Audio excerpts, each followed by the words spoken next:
Who says there's no such thing as free lunch? With ForkSpot, it's happy hour every hour. ForkSpot is a new food ordering app started right here in LA that allows you to order food in advance straight from the app and pick it up to take home with ease. On top of that, ForkSpot has a reward system for every restaurant you visit in their app, which means that if you visit the same restaurant 5 times, you'll get $5 worth of credit. Plus, ForkSpot has an exclusive partnership with these restaurants to offer you up to 30% off and discounts when you dine there. Right now, ForkSpot is active in LA and San Diego, but is soon coming to Seattle, Chicago, and New York, lesser cities. Listeners of our show can use promo code MEEKLY, MEEKLY, to get a $15 credit immediately. That's free food. We've used it. No exclusions, no minimums. Just $15 to gorge yourself and feel great about it at your favorite restaurant using the ForkSpot app. Available for download now in the App Store, on Google Play, or at forkspot.com. That name again is ForkSpot. Now on with the show. I'm not letting you do this again.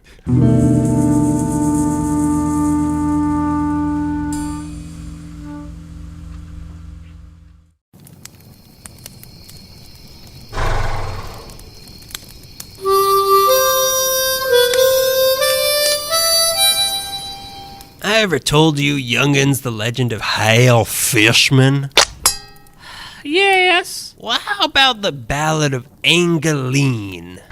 Yeah, stop spitting my mouth. I'm sorry, little dude. It's hard keeping all these tall tales of local celebrities straight when you're as clearly cowboy accented as I am, but I bet you never heard the life and adventures of the LA Meekly boys. Goodness, no, I don't think I have. Yep.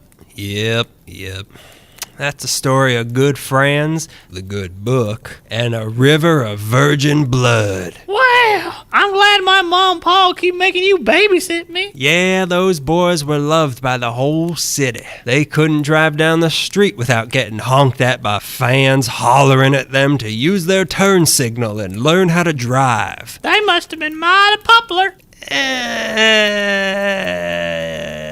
Okay. Those two had made it until they got their hands on a bad batch of sarsaparilla. Oh, gosh! That stuff drove them crazy and gave them mad cowboy disease. Yes, sir, it went viral quicker than any tweet they ever made. It also went neural and drove them crazy up in them thar brains. From there, they took the next logical step and got their hands on a barrel of radioactive cuckoo juice, which they immediately poured onto Knott's Berry Farm, of course, which made it grow and grow until the whole planet became Western-themed and cowboys inherited the Earth. I didn't want to be a cowboy. I was head of the Mars exploration program at JPL. Now they got me cooking beans out of an old boot for a bunch of prospectors. I tell you, if I ever see those two Meekly boys again, I'm gonna gun them down until they're a couple pieces of Swiss cheese. I'm gonna brand their little butts with a flaming Casper mattress and cook them into a Blue Apron style meal. I'm gonna braid their hair. I'm gonna tie their limbs to 4 separate horses and tie those horses to 4 separate oxen and pull them apart until the cows come home. Then I'll tie them to the cows. I'm gonna skin them alive and turn their skin into a belt for my cows. Wow. I'd hate to be those boys stumbling upon this campfire in a predictable fashion. Hey, it's them. Oh my gosh, I am your biggest fan. 2 boys with a flawless history that I have never said a bad word about. Will you 2 sign my gun? Well, certainly. I am Greg, after all, and this here is my associate, Daniel. Pleasure to meet you. You two enjoy your evening of storytelling by the campfire. We will be leaving now. Get along, little Daniel. Yeehaw to you both. But if they ever set foot here again... You're yellow. Yep.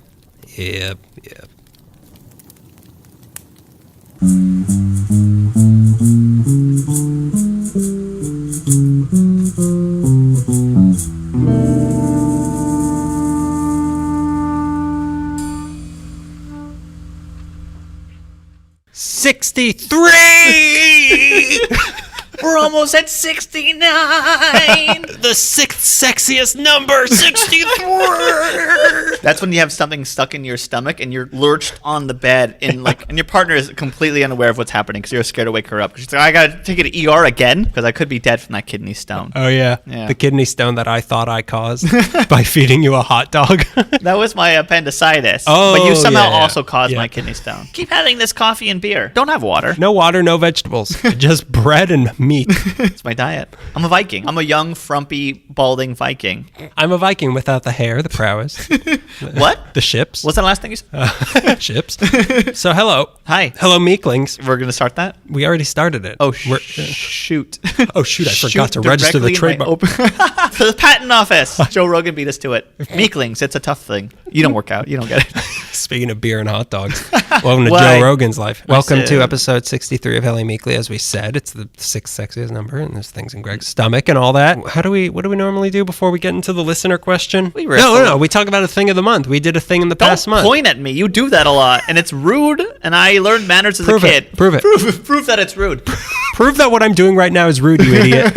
You rube, you country bumpkin. Tell me. As my finger is in your eye. It's now March. Yes. The last month was February. February. The month of love, the month of 63. What did you do in the past month that was particularly good? My vocal warm-ups are going great. You were practicing for the camera and not even paying attention. Not for the when- microphone, though. You kept your mouth closed the whole time. It was weird. It was all in the eyes like silent films. I went to Walt's Barn, which is Walt Disney's barn, which has been recreated in Griffith Park, which is a stone's throw from Travel Town Museum. It's just a bunch of Walt Disney stuff and recreated little miniature trains and some full-size kind of train cars and stuff. Okay, so Walt Disney's barn, is that where, why did he have a barn? Is that a It was cute like- word for the shed he started drawing Mickey Yeah. Mouse in? I think Okay. I don't know if it's the shed he started drawing Mickey Mouse in. It might be. I didn't read enough of the plaques that were there. I saw Ward Kimball's bifocals and I freaked out. And there's a guy with You could have acoustic. put them on and read those signs. No touching, don't touch. And there's also a guy playing acoustic. He had an acoustic guitar and he was playing for tips for everybody. And he was just doing It different. was Roy Disney. It was Roy Disney, and he's like, "Please, we're hemorrhaging money every day. Come visit my Thousands of cabin. dollars." I have a cabin. I know my brother had this, but I have a cabin. It was fantastic. It's like a little miniature train thing that's dedicated only to Disney and Ward Kimball and all those. It's either Frank or Ollie, but one of those guys has a little space there too. You But mean it's Stan and Ollie? yeah, Stan and Ollie. You're so good at word association. It blows my mind that you can hear me say one thing and you're like, here's the thing that reminds me of. Good. The good place. Anyways, the guy playing acoustic guitar was playing different Disney songs and he played Oh. Grim Grinning Ghosts, and I almost like had an out of body experience 'cause on acoustic You guitar. became It's a really ghost. great. I became a hitchhiking ghost. Yeah. Anyways, let me give you the. I fainted from your boring story. Thanks for bringing those gongs. Time is up. My turn. Loser. The barn is open on the third Sunday of each month from 11 to 3 p.m. Parking is free. Admissions is free, but they accept donations, which means it's free. But no, please give them money. There's a really great thing going on there. Give all your money to the Disney Corporation. Yeah, they Work hard for it to give it to Disney. because everything they do is free. That place runs on dreams. So I wouldn't say I'm a train nerd, but I certainly have an interest in trains. we're going to get to a train nerd a little bit later in this cool. episode. Okay, is it me? Yeah, my third local celebrity is you. Hey, So you want to hear my thing now? I guess. My turn. Now it is the time that I talk. The little bugle boys come out. My thing of this month is the duck pond. Oh my god. Los Encinos. Jeez, Los Louise. Encinos in Encino. The park that we've talked about being haunted. We've talked about it many Yeah. times before. You can't It might have been stop. my thing of the month before. Right on Ventura Boulevard in Encino. And it's the place where I believe like when the Spanish first found the valley, like Yeah. that's what they saw. And they're like, let's go there. Yeah. Let's get some water. Let's shoot all these ducks and get some water. So let's go play Duck Hunt, the original. You're Catholic now. You're Catholic now. Catholic You're duck. Catholic now. Everybody, hold on to your seat. You're a You're a Catholic. an old Bible written in Spanish. Which there is, Handwritten. there is an old Bible on the floor next Yeah, to us it's for some pretty reason, weird. just in New case. Testament. God's good this time. He's back and better than ever. Kill me once, shame on literally everybody. Shame on Jew, as they always tell me. It's a park. It's a state park. It's definitely not a national park, but it's a state historic park. park? It's a historic park, but I told you, the Spanish. But there's these two houses. There's a tall house and a long house, and you can go look in there. Normally they have a feeder. Like you can buy money. You can buy money. You can buy. You wish. The ducks love money. More so than food. Just give us money. Just cash instead, please. You can buy food to feed the ducks, and they all swarm you, and you feed them. Cool. And it's just a park to hang out. But they also have this blacksmith hut in the back. And on the third Sunday of every month, a blacksmith is there, and he's making stuff, and he, churning the thing. Fire goes up. up. Yeah. When we were there, he was making a tomahawk. Oh yeah, you were telling me. Well, he had like a railroad spike or something, and he was turning it into a tomahawk. So he would have to heat it up, and then like for 5 seconds, like smush it down, and then have to heat it up again, and then like level it out, and then smush it down. He was very knowledgeable, and it was, and he had all these other things he's already made, like skulls and like all these little figurines and bottle openers and stuff. And so I hit him over the head with a crowbar, and I made a skull now. I could do it in much quicker. They can't be going there because on the third Sunday of the month they're going to Walt's Barn. Because my recommendations tend to be a little bit better. No, if there's one thing you can do, there's not skulls everywhere at Walt's Barn, just grim grinning skulls ghosts. Skulls and hungry ducks. We don't do that. They're Daffy Ducks, or whichever one is the Disney duck. Donald. Daffy's Looney Tunes, and it's much funnier. But then there's also a restaurant that they put there semi-recently that's pretty. It's kind of expensive, but it's good food, and you can sit there and watch over. When we ate there, it was freezing cold, but that's part of the experience. This is how the Spanish explorers would have eaten. If you get cold, go in the blacksmith hut. What do you want? He literally has the heat of a volcano in there. He's just sitting there naked, sweating. You want to see a tomahawk? Well, welcome to my dungeon. I've been going there forever, but it's a nice park to go to. Yeah. To see some history and also just be in a park, it's nice. And usually they do around Halloween the haunted duck pond you were in love with this. I love it because they would show like Phantom of the Opera and they show like, speaking of Disney, the dancing skeletons and all that. And not like, scary. Turns out not a horror movie. I was a little freaked out by that. My body's gonna do what? I could also be used as a what? I think that's your brand. It's like haunted, duck pond. Oh, crap.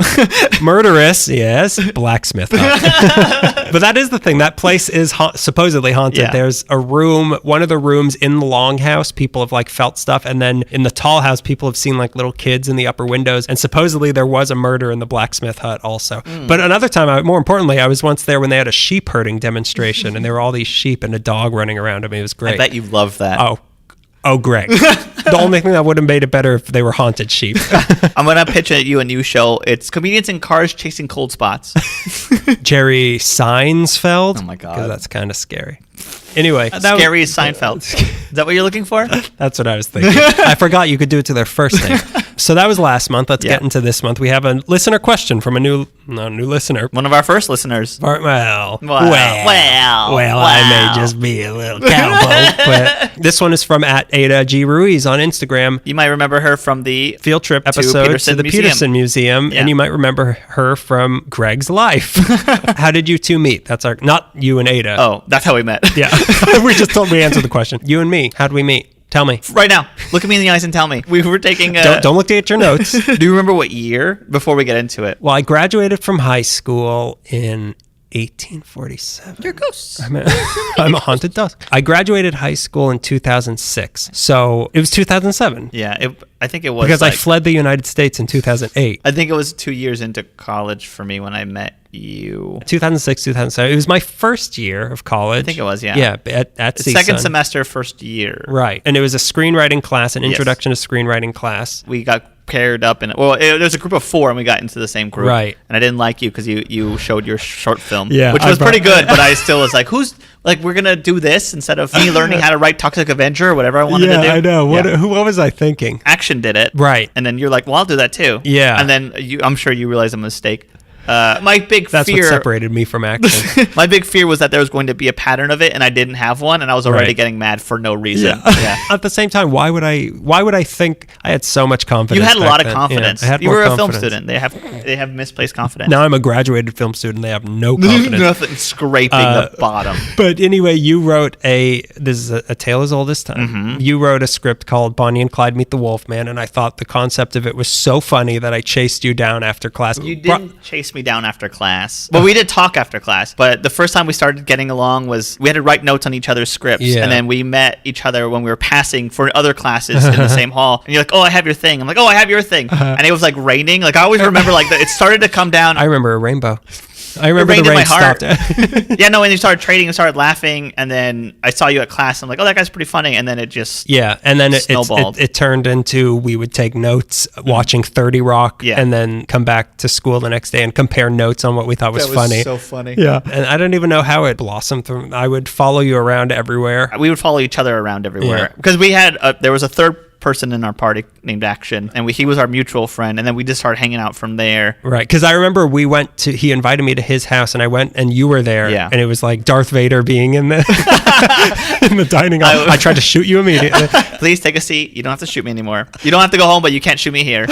And then we kept hanging out. You went to France. Yeah. For a while, and we would email, and I found postcards that you would send me, which were really funny. Yeah, but you also, before I made you get a webcam so that we could I bought a webcam to web chat with you. Each other. It was such young love. Yeah, it really was. I mean, I still have a comedy crush on you, but when we met, you were like you were the funniest person I had met, and you were also the only person. I would find out later, but you wrote when you didn't need to, and you're the only person to finish the script. I'm like, so when does this due? You're like, I just wrote one. I wrote one because I wanted to write one, and now I can't get you write anything. But boy, was I confident back then. We need that Daniel back. He could get more than 3 people writing us listener questions. And then after college, it really kicked into gear where we would drive around saying, hey, we should do comedy. Hey, we should also do a podcast. And then 3 years later, we did. 3 years of what you think would be planning, but was no planning whatsoever. We were just practicing talking.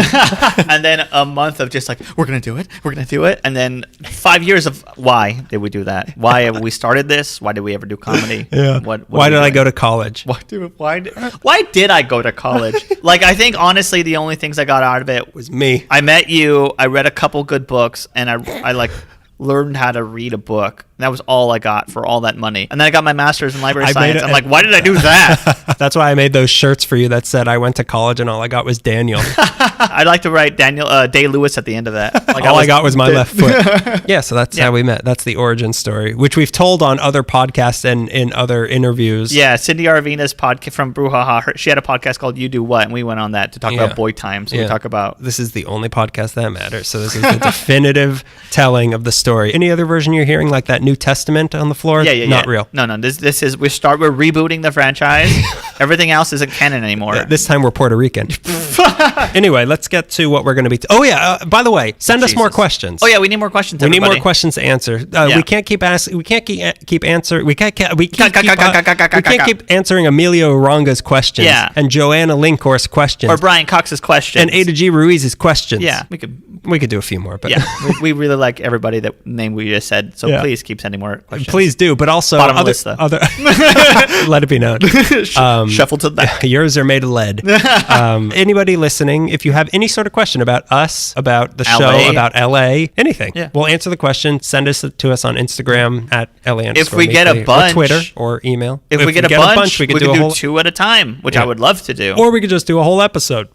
Oh yeah, I don't have to do research yet. I love that. Are we ready to start this thing? Oh yeah, let's start this. So let's get into what's on this month's menu. We're gonna be talking about some wacky people, some cuckoos, some Kaylee Cuoquos. We're gonna be talking about local celebrities. Yeah, and I'm not just talking about that really friendly Trader Joe's cashier. I'm talking about people everybody you might know also. These people have LA Weekly articles written about them. Yeah, and now they have LA Meekly articles not written about them, just blog posts.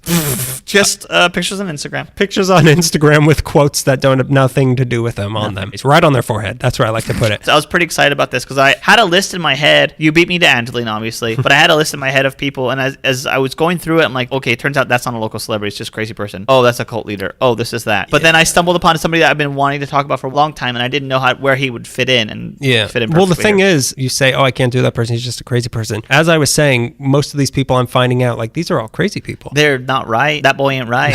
That dog don't hunt. He can't hunt. I was reading a thing about one of my guys, and the term harmless crank came up. I'm like, that's it. Yeah, harmless. That's the key. Yeah. They're harmless, but they are off, and they're not murderers. Yeah. Also, another thing that I was thinking when I was doing mine, I was thinking about a couple of yours without really knowing the stories, is that these are people that had to build their own legends. Yeah. Like, no one's rushing to write biographies. Like, they're the ones who are letting everyone know their story. Except us. And here we are to change everything. That's the thing. It's also a little tricky with these people because their story, like we said, some of them are a little bit off. It's kind of hard to get the truth out of these people. You're hearing it from someone who wants to build up their own story. So, of course, it's going to be like, and I was the best and first at everything. And that's how I killed Paul Bunyan. It wasn't hard to kill, it turned out. It's a classic David and Goliath story. Let's get right into it after 20 minutes. Let's get this going. Let's start with the first one. Maybe she was born with it, but maybe it's Angelyne. I'm mugging for the camera right now. We're gonna release a little video of how an LA Meekly episode is made. There's a lot of mugging.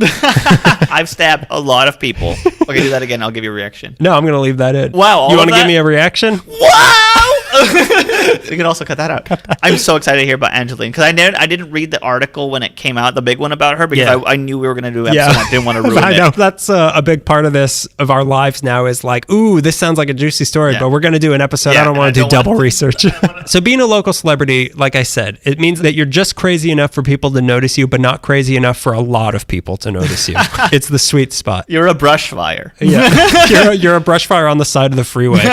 Take that, Angelyne. But of all the people we're going to talk about tonight, Angelyne might be the most well-known of all of them. And going hand in hand with that sort of eccentricity is the facts, like we were saying, they come out of the mouth of Angelyne herself, and what a mouth. So they're not always to be trusted. But this is what we know about Angelyne, according to Angelyne and those who have known her or followed her for a long time. She's the test model of Paris Hilton. She's the Model T that became the Mustang that is Kim Kardashian. And that isn't to say I think Angelyne is a Model T or that Kim Kardashian is a Mustang. Just be impressed that I can name 2 types of cars. Big car and bus. And I do mean bus. I was thinking like Model T must have come after the Model A. So I'll say Angelyne is the Model A, but no, that's not how it works. And then I got into this whole thing about reading about Ford. It turns out I have a car. So she's the original Hollywood person famous for no other reason than being famous. Or as she puts it, I'm famous for the magic I possess. Okay. She's a wizard. She's an old-style witch. You want to get into right now before you go any further? The first time you heard or remember seeing Angelyne? I remember being a really young kid and my mom freaking out. I don't know how I know about her, but I remember I didn't see her until maybe a few months ago. Okay. And I was following her, trying to we were getting off at the same exit. I was like, I could see Angelyne. And I didn't. And then another time, I've seen her like 2 times. I saw her on Hollywood Boulevard, and then I saw her, I'll tell you later on where I saw her once, but I haven't seen her. I've only seen her car. Yeah. But it's really exciting. Yeah, no, for sure. The pink whale. Yeah. I remember being a kid and my mom we used to drive up Sunset to get to Beverly Hills when she used to work there. That's Angelyne territory. Yeah, it is. So it's her game trail. You'll probably get into where through watering holes an entire boulevard. I'd see her billboard a lot and be like, oh, okay. And she was just like attractive on a billboard. She was attractive. Right. I don't remember. I've seen maybe her modern billboards, which she still kind of does, but I don't remember ever seeing them as a kid. Okay, I'm older than you. I'm a better part of town. But I remember seeing her on the way to Beverly Hills, and my mom being like, "Look!" Like a sighting. It's really exciting. It's exciting, yeah. I remember. And you'll do crazy things to get up close to her. Yeah, and that's the magic she possesses. Is it you want to crash into her? I'm famous for the magic I possess. So that's where we are. So according to her, she was born on January 26, 1962 in Louisville, Kentucky. She's a Louisville Slugger? A real knockout. Home run, I mean. Is that the same sport? Do you knock people out Model with baseball T. bats? Or actually, maybe it was somewhere in Idaho that she was born. Wherever it was, she says that both her parents died when she was 5 and she became an orphan. And because of that, I sought the attention of the world through my tricks. Is she Bob Dylan? She's Robert Zimmerman. Who's Bob Dylan? That desperation for attention led her to create a new persona for herself in 1978 as Angelyne, or Angelyne Lynn, sometimes she would go by. At the same time, she was actually part of the LA punk scene. Oh, really? Yeah. Okay. I didn't know that. Also in 1978, she released a record under the name Baby Blue and then went on to release 4 records after that. But starting in 1982, she recorded under the name Angelyne, and the song Kiss Me LA from that album was played regularly on K-Rock. Really? Okay. And the thing is, her music... Rodney the Rock?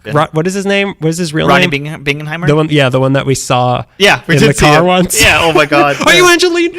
We were on the street in front of Amoeba, you, me, and Melissa, and Melissa looked over and said, "Is that Rodney Bingenheimer?" That's not what she sounds like. Yeah, it's just that's what Rodney sounds like. Yeah. She was possessed by Rodney. The power of Rodney compelled her, because his name did come up, so it must have been. But here's the thing: her music isn't that bad. Really, like that song in particular. Yeah. Is it kind of like Go-Go's style punk? So it is. I recommend the song "My List." That's Go-Go's. It really isn't bad. But to get more of a taste of who Angelyne is, she says her music is inspired by aliens who communicate it to her telepathically, which won't be the last time you'll hear that from my subjects tonight. That aliens communicate with them telepathically. Whoa. But we've jumped ahead a little too far. We skipped over what Angelyne is most famous for. To promote her band's shows, they would put up a 3x4 black and white poster with Angelyne on it, and they found that the image of her was so alluring that people started reacting to it very strongly. Everyone was 63ing on the street, and a lot of people would come to their shows and venues would want to have them just based on her, on her look. Like, we want this woman. Yeah, okay. One thing to realize early on about this, crazy as she might sound and look, Angelyne is incredibly smart and is a pretty pretty shrewd businesswoman. This was the most shocking thing in reading this is Angelyne's personality. She saw how strongly people were reacting to just a small poster of her, and she felt she can build on this. From that poster, she decided to put up a 6-foot-tall bus poster for the band. Then she took it to the next level and thought, why promote my band when I could just promote myself? Yeah. So the year, it's not exactly clear. Some say early 80s, some say 1986, some say it was even in the late 70s, but she decided to take out her first billboard. So the billboard was just a 10-foot-tall picture of her with the name Angelyne on it and the number of her manager, Scott Henning, at the bottom. And I say just a picture of her, but we have to describe what her looks like. Okay. She looks like a Barbie doll, but with a huge chest. Yes. That's Angelyne. She's got a color of blonde hair that can only be achieved in the 80s, and there's a kind of blonde that hurts your eyes to look at. All the rest is her favorite color, which is pink. Yeah. A lot of pink. She wasn't trying to sell music anymore. She was just trying to sell the idea of herself. Contact my agent if you We'll like get what you into see. that more, but yeah, it wasn't about the band anymore. It was about Angelyne. Okay. Which also became the name of her band, but it wasn't about that. Her manager also changed his name to Angelyne. Angelyne, the 1-800 Agency is also- Angelyne. My name's Angelyne. She feels pink is the color that makes everyone happiest and can calm aggression. That's why she went with pink. She says she picked it because one day she put a 9-foot pyramid over her head and aligned it north and south, and then she picked up the Egyptian Book of the Dead and was able to read hieroglyphics, and that was when she felt the energy and saw the pink. What? Okay. Like I said, these people, I can't, like, they're flirting with insanity, Yeah, all of these people. they all Brian Wilson it. Right. This first billboard was paid for by an investor named Hugo Maisnick under the condition that they would split the profits generated from this billboard 50-50. I'm guessing those profits they were talking about must have meant any film roles or any endorsements or anything like that. But really all this sparked was people being curious. What was this billboard for? Who is this woman? Who is pink? She described her billboards as a Rorschach test in pink. You see it and you interpret, what is this? Yeah. I don't know. What this did lead to, though, was more billboards. That is for sure. She's a billboard salesman. Yeah.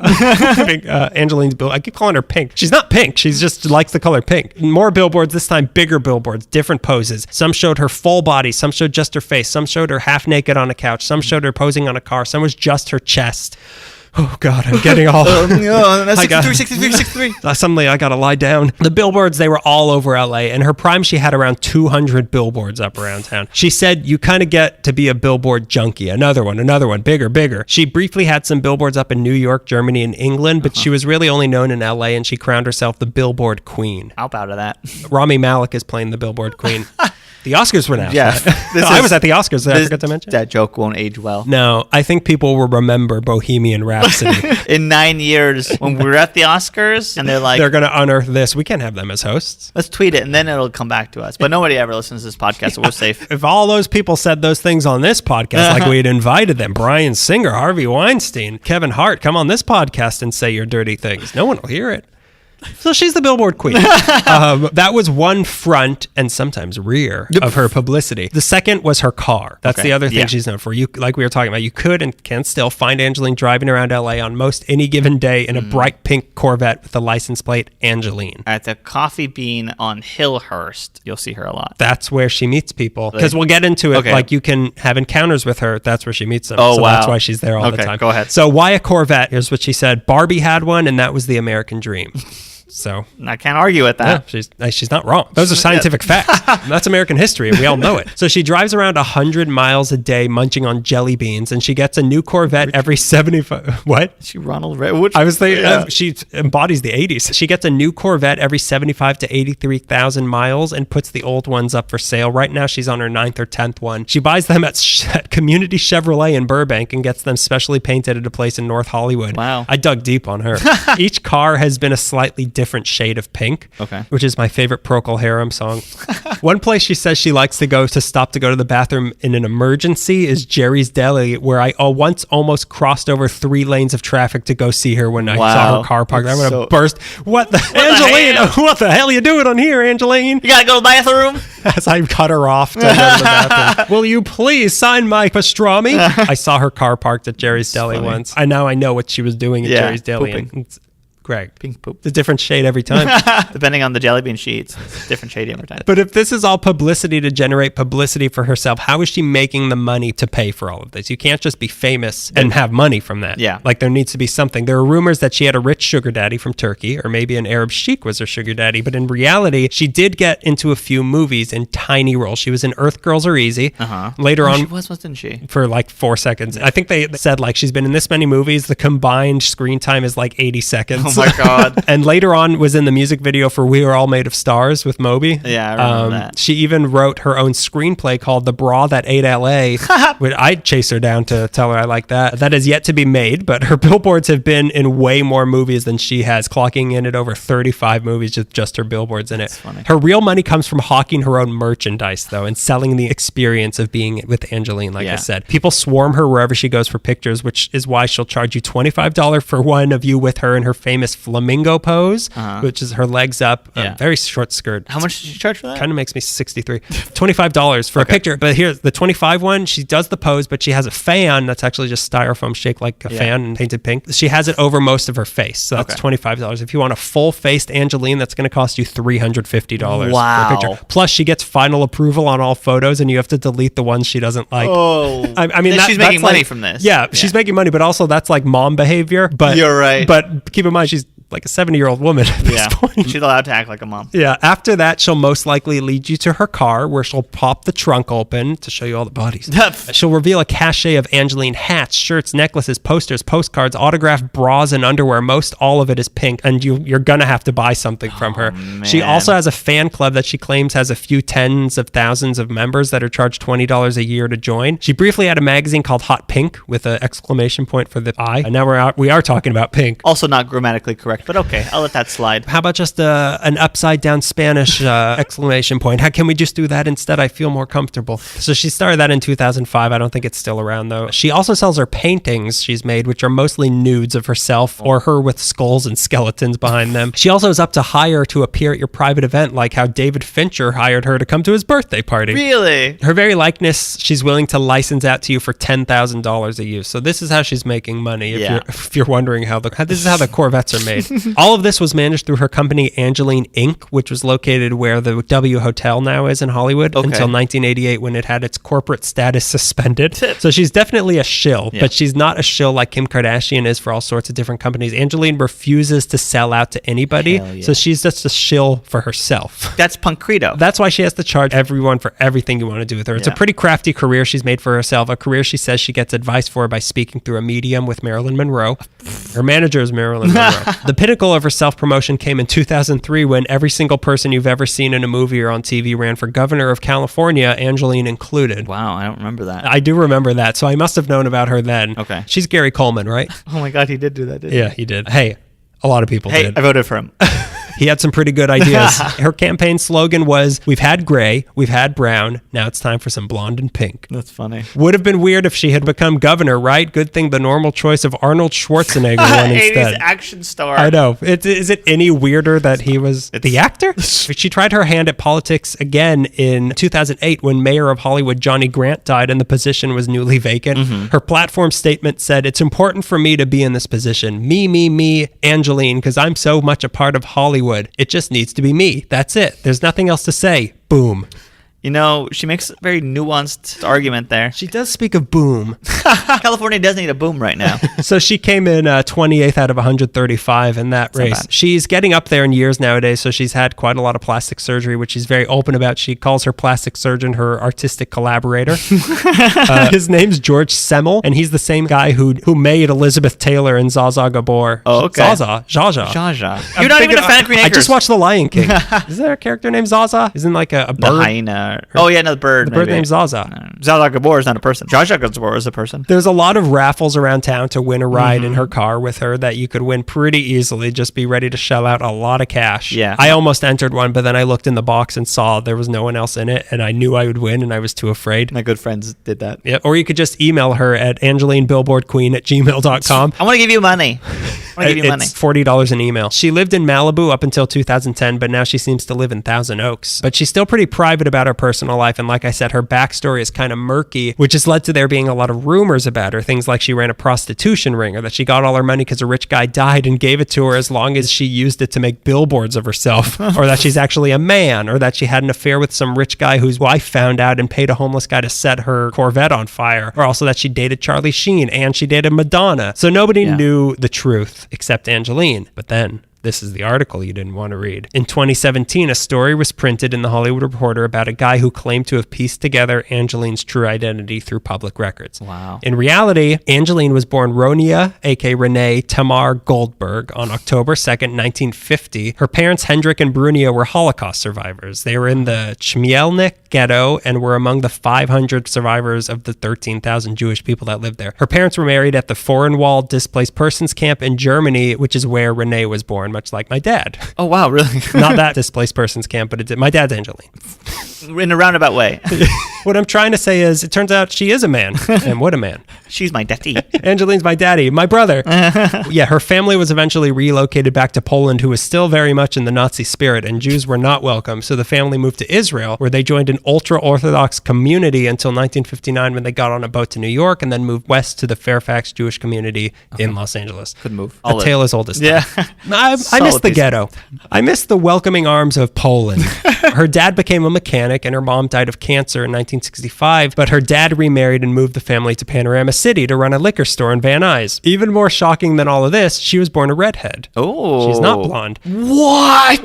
Why did I buy all these Angelyne wigs? I'm just ripping the hair off of Barbies. Now you're a lie, you're a lie, you're a lie. Renee went to Monroe High School, Marilyn Monroe, in North Hills. And while she was there, she married Michael Strauss, who is the heir to the family that invented the changeable movie theater marquee. Oh. So she married into a rich family. Yeah. And when she graduated in 1969, the two moved to a place on Hollywood and Vine, and then they got divorced. Okay. So one day she decided to reinvent herself. So she went blonde and pink and put on a fake girly voice, and Renee died and Angelyne was born. So this story is most likely true, but Angelyne denies it because she's been trying to keep it a secret for a long time. And maybe also she wants to make a movie of it someday. So this story really is hers to break. And the Hollywood Reporter kind of took that away from her. Yeah. But the question that remains is still, why did she become Angelyne? Why did you think of that? She was born out of a lot of pain and trauma, and she completely took charge of her life and became something entirely new and entirely different. Yeah. It was the complete opposite of a little Jewish girl born in a German displaced persons camp to becoming Angelyne. Angelyne. She became the first person to be famous for being famous. She created an entire trope of a person. She did, yeah. And that's the epitome of Hollywood. Like she said, I've been called the saving grace of Hollywood, the muse of Los Angeles, the inspiration of glamour,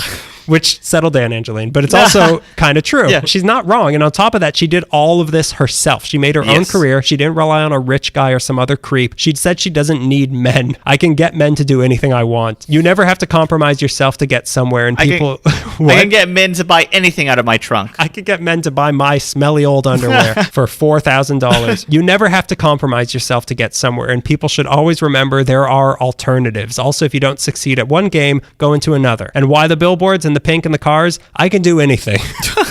I can. And you know what? She's right. She's right. I can dance. I can sing. I can do the splits. But I don't just want to be associated with doing just one thing. I don't want to simply hide behind one thing. I'd prefer to be famous for my own persona, which is a lot more costly and more respected than being known for possessing a particular talent. Wow. So her agent claims that her billboards have become part of the LA skyline, along with the Chinese theater and the Hollywood sign and the palm trees. So it took all of this for me to finally put together that Angelyne sounds kind of like Angelino. Yeah. And I'm wondering, maybe she's just like an embodiment of Los Angeles. I'll sign off on that. Yeah, I'll worship that. So that's Angelyne. Wow. She's I can't wait to see her next time on the 101. I can't wait to spot her again and almost get an accident. Pull over, I want to buy a bra.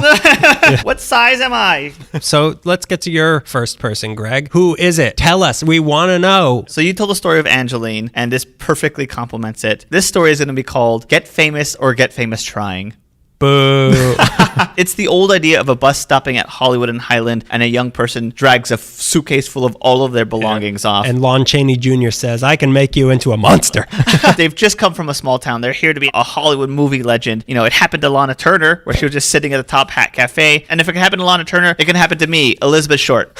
If it can happen to Elizabeth Short, it can happen to me, and that's why I don't go out at night. She got in the papers, didn't she? But since Hollywood became the movie capital of the Milky Way, hundreds of thousands of good-looking hopefuls had risked everything to come to Los Angeles and get famous. And in a competitive and vast pool like that, it's near impossible to get noticed, to get the attention you deserve. Even if you were born here, you have to be weird to get attention. That's just how it is. That's why we haven't gotten attention. We're not weird. We're not weird. Our intros, totally normal. It's the same basic principle that created Googie. Like when LA became a car-centric, diners and restaurants had to create noticeable facades that would get drivers to stop at their eatery. Be over the top or we're not going to look at you. Or I'm not going to eat you. You're not kind of funny. You're not like a joke that we tell in the car. Yeah. Imagine we ate at that weird tamale thing and then they go. In LA, for almost a century now, you have to be weird to get the attention that leads to money. That's why we have people like Dennis Woodruff. I don't know if you've ever seen this guy before. I remember seeing his cars. So you've seen him in person. I've seen his these cars. are two people in a row that you've seen their cars. Yes. Because I didn't know about this guy until we started doing what are some local celebrities, and I saw this guy and he seemed interesting, but you nabbed him from under me. You're a city slicker, but you're a sucker. You might have noticed him driving around Los Angeles. Actually, you won't recognize him. Like if you stop in the street, you won't be like, are you Dennis Woodruff? You'll recognize his flamboyant cars that have large signs that read stuff like Woodruff and Tuff seeks big break. Actor Dennis Woodruff, cast me. Producer needed, make my movie. Born to act. Oh God! And it's not just the fancy. It's classy on a billboard. But when you hand letter it yourself, it's not just the fancy lettering on a vehicle that gets attention. He has stuff like award statues on the hood of his cars. He's got like American flags and film reels and stickers. He decorates these cars. His car, from what I saw, it looks like if in a cartoon world you like drove through the ocean and came out the other side, and you just have like a barnacles bunch of and sea creatures all over it. Like that's what his car looks like. It looks like he Blues Brothers style drove through a Hollywood gift shop and came out the other side and just stuff is hanging everywhere. And Elvis is dancing. He left the building. That's a dad joke that's not going to age well. Once Elvis dies for real this time, that's not going to be funny. He's in the bathroom at Jerry's Deli right now. He'll never die. Take he it. lives there now. Angelyne's pounding on the door. Take it. Oh, Take take it. A little less conversation, please. On a cold, gray Chicago morning, my little child baby was born. I don't remember the lyrics on demand. Now, I always thought that Woodruff was known for his cars and trying to get acting roles, but I didn't realize that's only half of his legend. The other half are the DIY films he makes and stars in. I didn't realize that he's kind of like Tommy Wiseau. Yeah. Who could also be a local celebrity. I guess so. Known for shame.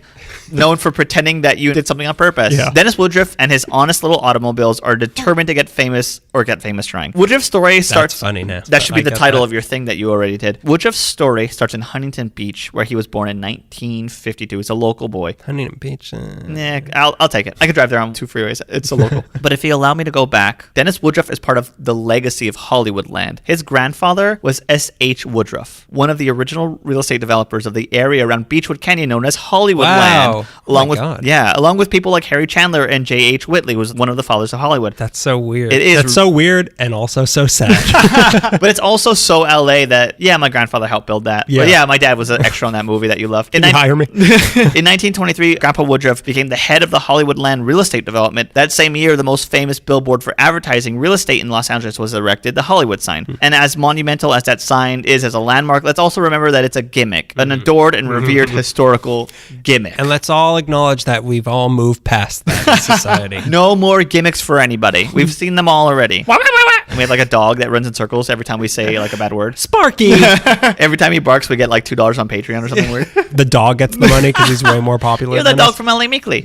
I know that bark anywhere. Grandpa Woodruff, 4 years later, then moved onto his next real estate development, Dana Point, which he was involved in the early stages. Also not Los Angeles, which I've learned. How did you learn that? Because I was talking about Dana Point, and Melissa was like, do you know where Dana Point is? And I said, yeah, it's the tip of Palos Verdes. I just assumed because it's a point. Wrong point. You're pointing in the wrong direction. I'm pointing at you right now, and it's not rude. You're an idiot. Don't ever correct me on air. But the Great Depression was unkind to his prosperities. Daniel Point. You interrupted me for that. The Great Depression hit the Woodruffs really hard. He had to sell his stake in Hollywood land. The family fortune over time eventually evaporated, and by 1952, when Dennis was born, they lost it all. They lost a significant amount of money that they could have been rich on. Like they're not like a Hollywood legacy the way like, oh, you're Chandler's 15th grandson and you're a billionaire for no reason. So S.H. Woodruff, the grandfather, had a son. His son was a film cameraman, and he gave birth to Dennis Woodruff in 1952. He dies when Dennis is 7 years old. That's the only reason I brought him up. And then like around the same time, S.H., his grandfather, passed away. So he loses two significant male people in his life. From a young age, peering through his grandparents' Hollywood Hills home at the Hollywood sign, he had an aching to be successful with the knowledge. That's mine. I owned some of those letters. He had an aching to be successful to the knowledge that you can chase your dreams and live well from it. That's what he learned from his grandpa. Prove it. Prove it, Sparky. He's a rich talk. According to Woodruff, when he was 10 years old, he was offered a part in a John Wayne film. He doesn't remember which one, funny enough. You think that you would remember. John Wayne was an acquaintance of S.H. Woodruff, and Dennis was really good friends with John Wayne's kids. And after he plucked up the courage to ask this Western icon for a role, Wayne wrote Woodruff's mother in a letter in response saying that he'd found a small part for Dennis. But his mom wasn't impressed by this, and she got mad at her son for bothering John Wayne, so she didn't allow him to take a part in a movie. And just like that, the chance for child stardom slipped through his fingers. Wow. He could have been like one of the kids in The Searchers or whatever. Oh, you're that kid in Rio Bravo? No, he never heard that. Dennis said, they were trying to shield me from the fact that Hollywood is a very superficial place, which is true, and that nobody really cares about you, which is true. Better to be poor. But who knows how different his life would have been if he just had like a photo still in a cowboy costume from a John Wayne film, if that would have helped him at all. It might have helped him. So anyways, never gets over it. He attends Orange Coast College, working towards an art degree in the 80s. A lot of people there encouraged him that he, said that you should go into drama, which he pretty much agreed with. He left school and he left Orange County, moved to Hollywood, a whole hour drive without traffic to pursue his dreams. Reality steps in, of course, and the cutthroat, indifferent world of being an actor became shockingly apparent to Dennis. Over the next few years, he suffered rejection after rejection, and he was able to secure... Must be hard. Wouldn't know what that's like. Well, that's a dream I have, is to get rejected one day. But my worst nightmare is that someone says no to me. KNOW, right? Is there another meaning to that? Is there some sort of a homonym of what I am most good at, which is knowing? Dennis was able to secure work as an extra, but that's not fulfilling when you want to be a star, obviously. As the tale of every extra. That's not fulfilling unless you're a middle child and you're used to being an extra in your own household, but that's that's money for nothing. You could get paid for that? I've been banging pots and pans around emotionally for years. I can get paid for this? I've been mouthing the words grapefruit for 40 years. The residuals for this are going to be great. Working as an extra was not going well, or it wasn't fulfilling his desire. He's probably paying like a bill, but it wasn't doing it for him. His next thought was something along the lines of, remember, he was an art student. He had the idea of something in his brain. He just had the word art car. He meant art carney. He was watching The Honeymooners. He thought art car, and I can advertise myself as an actor with an art car because you want to get noticed. That's such a jump in logic, first of all. Well, yeah, but also it's weird that him and Angelyne are like, I need something, a literal thing that can advertise for me. Yeah, it's because I'm not doing the trick. What an LA thing that your car, which is LA is the center of cars pretty much in the country, that they're like, I have an idea. I'll use oranges to get famous. I'll write my name on all these oranges, and people are like, that's not a bad idea. Do you have any oranges? Yeah, so he was already working on art. He was getting his art degree when he stopped to be an actor. So he was already utilizing he was utilizing a skill set to fulfill another skill that he thought he had.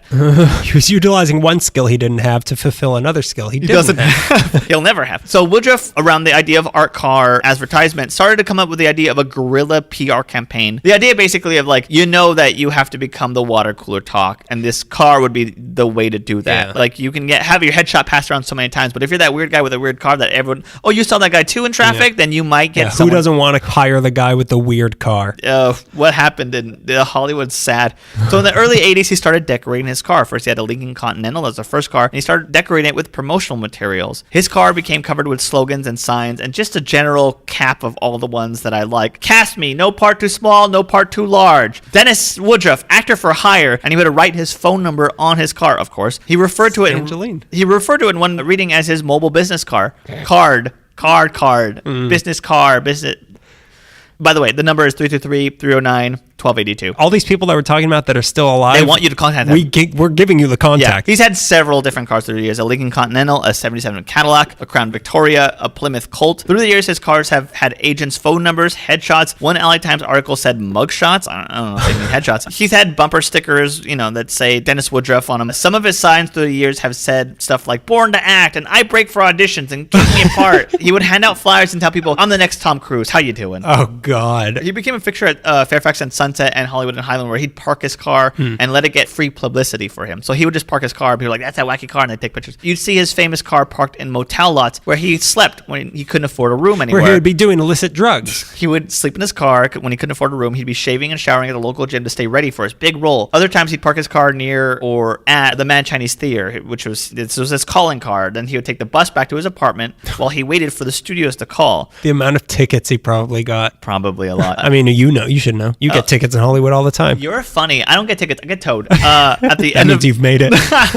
you're that guy's a car that I just towed. It's like a Blockbuster. Can I get your signature on this $300 receipt? You got your towing card?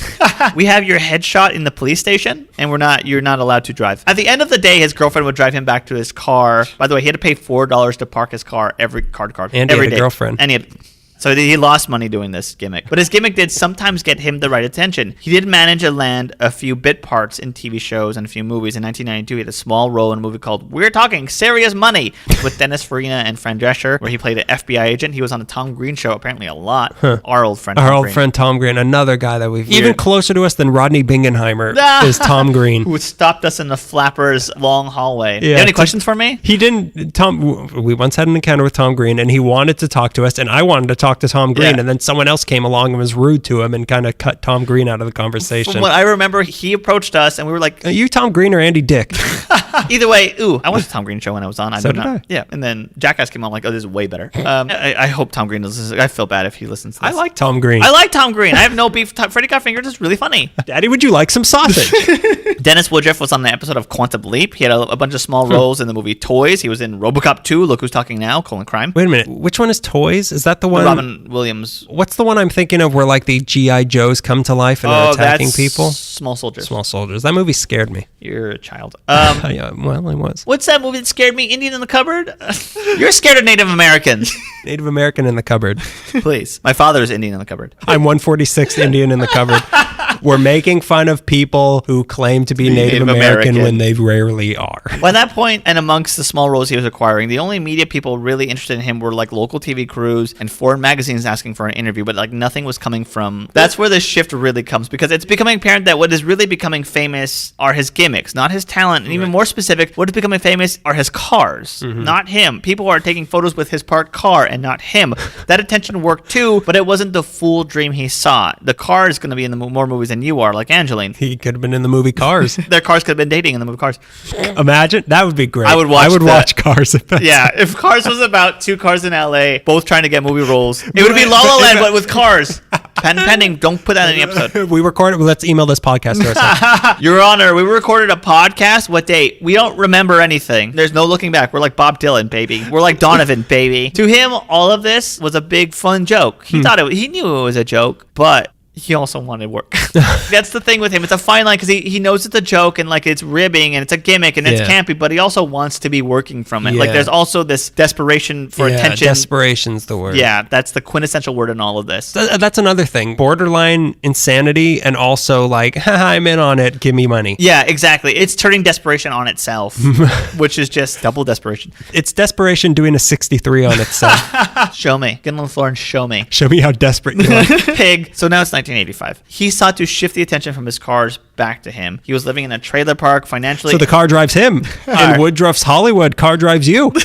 I keep wanting to call him Bob Woodward. Oh, he brought Nixon down using a car. It's Dennis Woodruff and he's in a parking lot and there's a car and it's a silhouette of a car with a hat on and a coat. You want to hear about Tricky Dick, huh? I'm trying to think of what the throat of a car is so I can make a deep throat car joke. And that can be the first joke in our movie Cars. Deep exhaust. We're men, and we like to boast about being men. Rum, rum, vroom, vroom. I even did the sound wrong. Jesus Christ. Run, run. Here I am talking about my cars as men do. Run, run. Run, run. Hooch, hooch. Put on my turn signal. Hee-haw, hee-haw. I'm about to parallel perk right now. So Dennis Woodruff's not doing good, and he wants to shift this entire thing around, and he doesn't really know how, and he's living in a trailer, and financially, spiritually, not his best. His brother Scott inspired him, though, by reminding him that you don't need Hollywood to come knocking on your door. You can do all of this yourself, Angelyne style. If you're doing guerrilla PR campaign, why not go full guerrilla and blow up a building? And wear a gorilla suit. Guerrilla filmmaking. You can do it yourself. Yeah. This was your ticket. You can go and make movies and force your family and friends to watch it and give positive feedback. Just like I did in college. Greg, a person I don't know, what do you think? So spending what little money he had left, Dennis bought a camera and he turned his trailer park site into a film set and started production on Dennis Woodruff the movie, which is mostly just a Dennis Woodruff mixtape. It has his TV appearances, his news packages, interviews with him or about him in his car, mixed together with short documentary style scenes about his life. Woodruff got his neighbor to edit it, and he said that it was a hit. Again, He said that it was a hit, apparently selling 4,000 VHSs out of his trunk in just 3 months. Maybe. Yeah, I mean, it's feasible. It's not an outrageous number. He's not famous. You know what I mean? Yeah. He's infamous. He's been making movies now for like, to this day, making movies for years and years. And when I say making movies, I mean making movies, taking on all the roles. Producer, screenwriter, director, casting agent, him, editor, special effects, and of course, lead role. He's made dozens of movies through the 90s and well into the 21st century. One early title that stuck out to me, Dracula vs. Dennis Woodruff. Of course, I like that kind of stuff. That sounds exactly like I was Dennis Woodruff and I didn't know it. Little did I know I was Angelyne. He teamed up with a guy named Keith Kurlander, and the two started putting together movies with titles like Obsession Letters to David Lynch, Horrors in the Laundromat, and Spaceman. This Spaceman role is like a big thing with him. Apparently, he thought he was Spaceman for a while. So far, he's made something like 27 movies and managed to sell 100,000 copies of them out of his trunk of his car, mostly to tourists. You can download these off his website, Dennis Woodruff. Are they on Show. Netflix? DennisWoodruffShow.com. He's doing pretty well. He says he's selling his films online and makes about $400,000 a year from all of this. That is No, a lie. No. I'm getting like, show me your taxes. Show me the receipts. Yeah. Were you born in Kenya? He still chooses to live in his old caravan parked or just behind Paramount Studios. That's probably why he can save so much money. That's the ticket. Life hack. Life hack. Live in a trailer. Live in a trailer behind Paramount Studios. Don't point at me.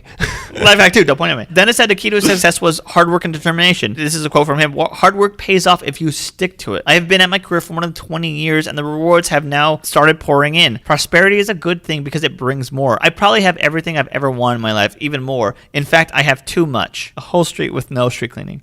He's a great guy. I really I'm like taking jabs, but like I really like Dennis Woodruff. He's purely Los Angeles entity, which is to say foolishly hopeful. Yeah. But the city runs on that, for better or for worse. The loser of the city and the champions both can attest to the foolish hopefulness. Some see what Dennis Woodruff does as social satire of Hollywood. You can angle it that way. I feel like Woodruff personifies naked desperation, and that's a pretty stuffy way to put it. Honestly, he's just like a genuinely positive LA native who likes getting attention for being silly, and I mean that with love. Go get him, Dennis Woodruff. Really. Go get him, Dennis Woodruff. Tiger. Yeah. That's our movie. Go get him, Dennis Woodruff. It's a car movie. It's car. Go get him. Vroom, It's a vroom. live-action Cars movie. I want to see this guy. I mean, just go to the graveyard. Go to the graveyard. You're speaking of being parked behind Paramount. There's a graveyard behind Paramount. There is. As I found out trying to park at the Hollywood Forever Cemetery, I'll just go around the block. 6 miles, maybe. No parking anywhere. Dennis Woodruff's house? Dennis, can I park here? Buy my movie. Doesn't sound like that. I'm rude. I think like those are two kind of similar people, Yeah, very Angelyne similar. and Dennis Woodruff. Yeah. Let's get into someone a little. We're going into the older section now. Yes. This guy is completely different. You said you were going to do this guy, and I lit up. Yeah, because I thought you would want to do him. Yeah. But you wanted I wanna wanted do him. 63. You wanted me to do him. You wanted to watch. Anybody who doesn't know behind the scenes, if there's a story that I'm really excited to hear, I want Daniel to do it because I know that I won't hate it 2 days in, and he also does a better job at everything. So I'm like, please do Criswell. Isolate that. I'll Make cut that a ringtone that we can sell out of bury our it. trunk. We open up our trunk. There's a bunch of sound bites. Let's go right into this guy. I predict in the future, people will look back on this segment and recognize it as the story that launched LA Meekly to stardom, and then just as quickly to stardom-induced heart attacks. Like Orson Welles had. After eating 4,000 hot dogs. That was the name of his sandwich, was Stardom. Rosebud was a type of mayonnaise he liked a lot. This one is about a local celebrity probably only still remembered at all because of Ed Wood, the amazing Criswell. Jeron, Jeron. It's alive. Jeron. He's Jello Charles Criswell King. That was his name. He was born, Wait, say it again. not Jello. Jeron Charles Criswell King. Great name. He was born August 18th, 1907 in Princeton, Indiana, into an extended family who ran a mortuary. Right off the bat. He was born an Ed Wood character. I know. He was born into the lifestyle he was destined to live. He spent so much time around the mortuary that as a kid, when his parents would fight, he would hide in the casket storage room, which is a trait he carried into adulthood because he claimed he would sleep inside of a coffin every night in his home. He was a very quiet child, and breaks my heart. he didn't speak until he was 4 years old during a bad rainstorm, and he said his first words, "The rain will stop." This was his first prediction, and just like most of them, it was was wrong. But eventually kind of right, I guess. In the long run. It did stop raining. It's not raining right now, so he's been proven right. History will look back on him kindly. And from then on, he couldn't stop talking. Right. He would run around the hotel his parents ran, which is called King House, talking and blabbing. No, that's taken already. He was talking and blabbing and trying to get attention from anyone who would give it to him. Speaking of middle child, he was an extra. He was an extra. He was an extra who became the lead role. One day in town, they were having an unveiling of a monument to the town's fallen soldiers. And when they pulled the blanket off the statue to reveal it to everyone, Criswell was standing there giving the Gettysburg Address. Four score, 7 years ago.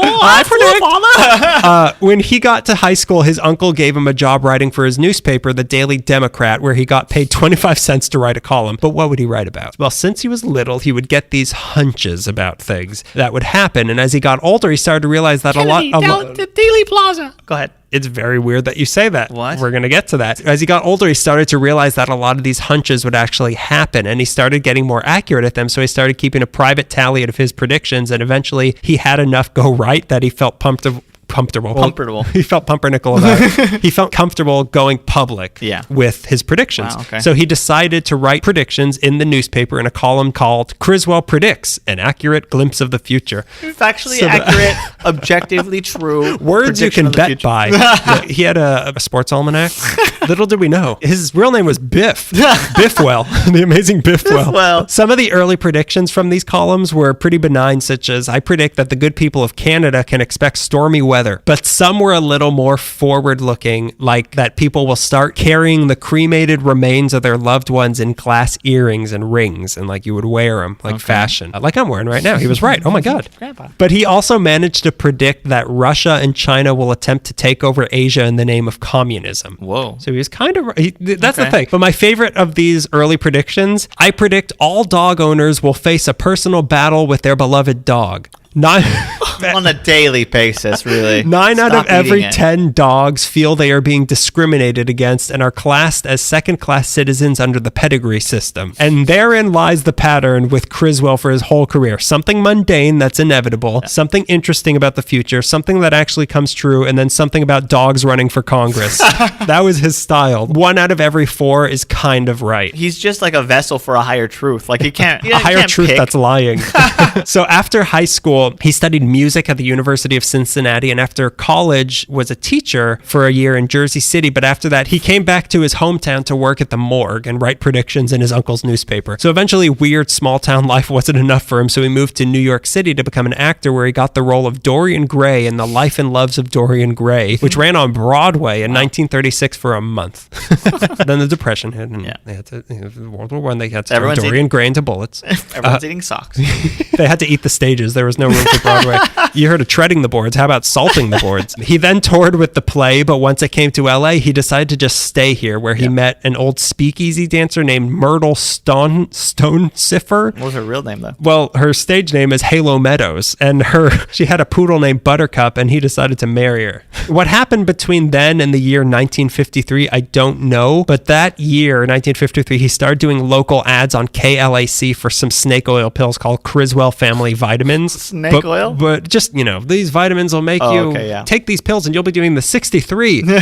Ask your kids. But one night, he ran out of stuff to say during his infomercial, but he still had 15 minutes to kill. So he decided to do a few of his predictions on the air. Bold. And then the next day, a few people called into the studio to tell him that a few of those predictions came true, and enough called in that it encouraged Criswell to buy airtime on Channel 13 KCOP to start his show, Criswell Predicts. The format of the show was it would start with the song Pomp and Circumstance, and then the announcer, who would go on to be the announcer of Divorce Court, would introduce Criswell, and he'd have his blonde spit curl, and he was wearing a tuxedo with sequined lapels, and give an introduction along the lines of, "We are all interested in the future because that is where you and I are going to spend the rest of our lives." Love it. Then it would just be a long list of his predictions for half an hour.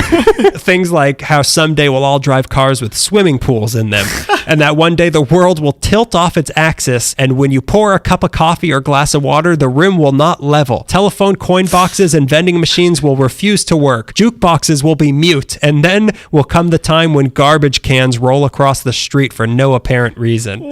Because the Earth's off its axis. Everything's crooked. Sound science. He went to the University of Cincinnati, okay? Don't question him. That's infallible. He's infallible. Yeah, the infallible, amazing Criswell. But he also said things like, I predict education will be given through the television screen. No personal teachers, but there will be a warden on duty to see that 100% interest is sustained. Later, education memory pills will help give you all the education you can possibly use. So again, Ritalin. He's almost there. Yeah. Also, he said that the US and Russia will separately and jointly during the 1970s begin to set up space stations. Progress will be slow until the late 1970s when the discovery of anti-magnetic forces will free man from the laws of gravity and make space travel without rocket propulsion possible. Almost there. Almost Big there. step back. Yeah.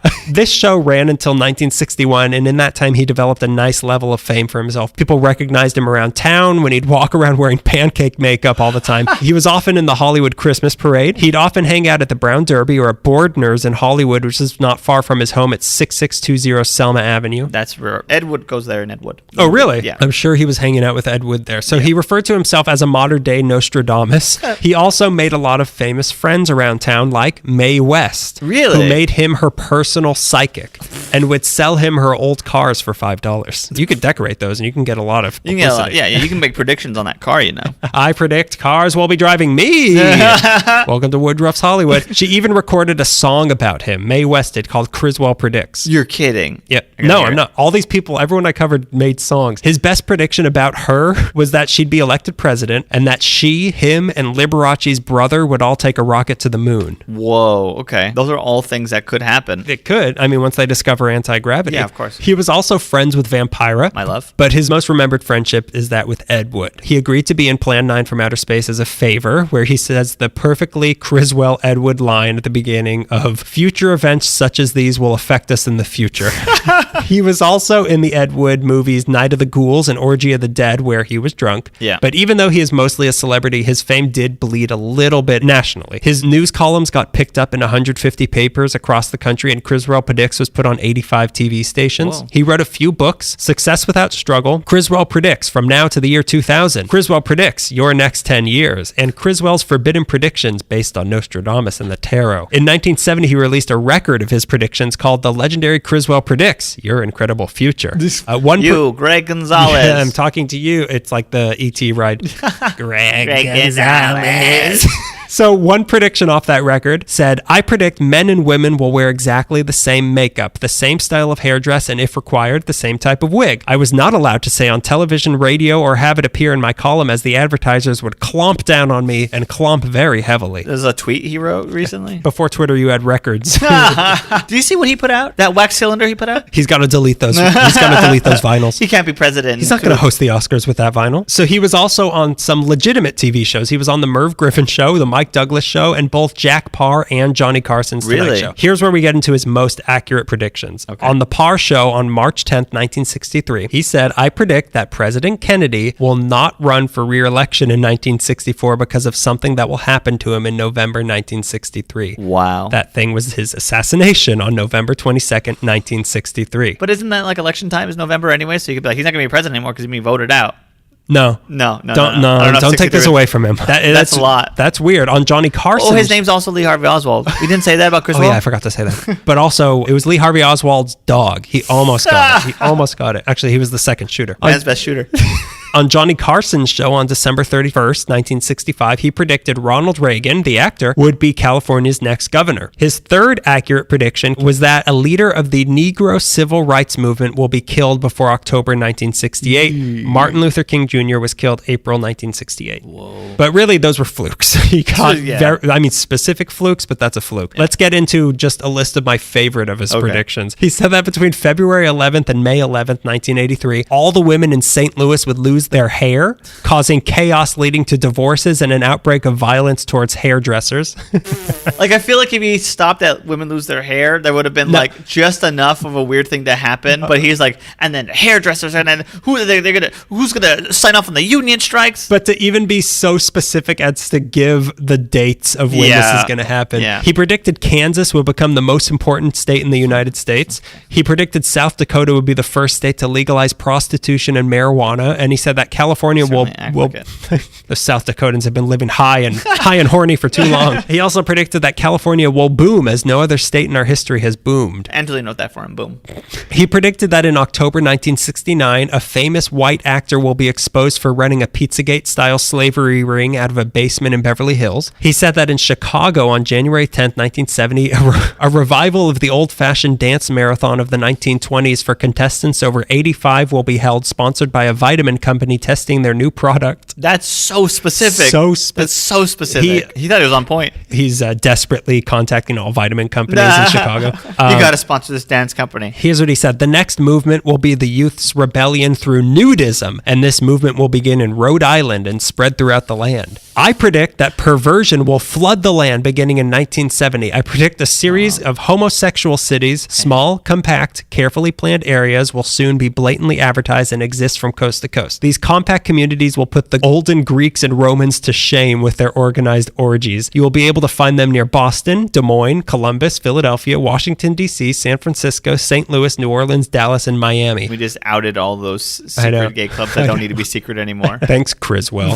Perversion will parade shamelessly, and this all will be within the law because the perverted will claim they have been discriminated against. He also predicted an aphrodisiacal era, the time when you do the 53. Yep.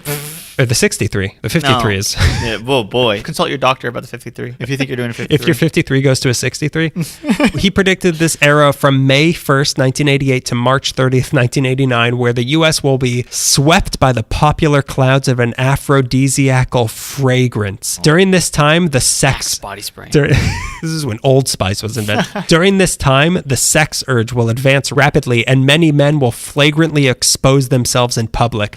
Grandfathers will be accused of seducing their granddaughters, and uncles will be jailed under similar crimes. Women will begin to think more of their appearance, and they will have new hairstyles, more attractive clothing. This is a whole Pornhub category. The Criswell? Yeah, the Criswells. And will use more cosmetics than ever before. In Los Angeles, California, particularly Hollywood, sex acts will be performed openly, unashamedly on the streets. He's not wrong. Hollywood Boulevard. Have you been there? Many cases of incest will be reported. I predict a wealthy San Francisco attorney will announce his marriage to his mother, and a Hollywood producer will openly declare his daughter is going to bear his child, and a young man in Arkansas will ask to be legally wed to his pet cat.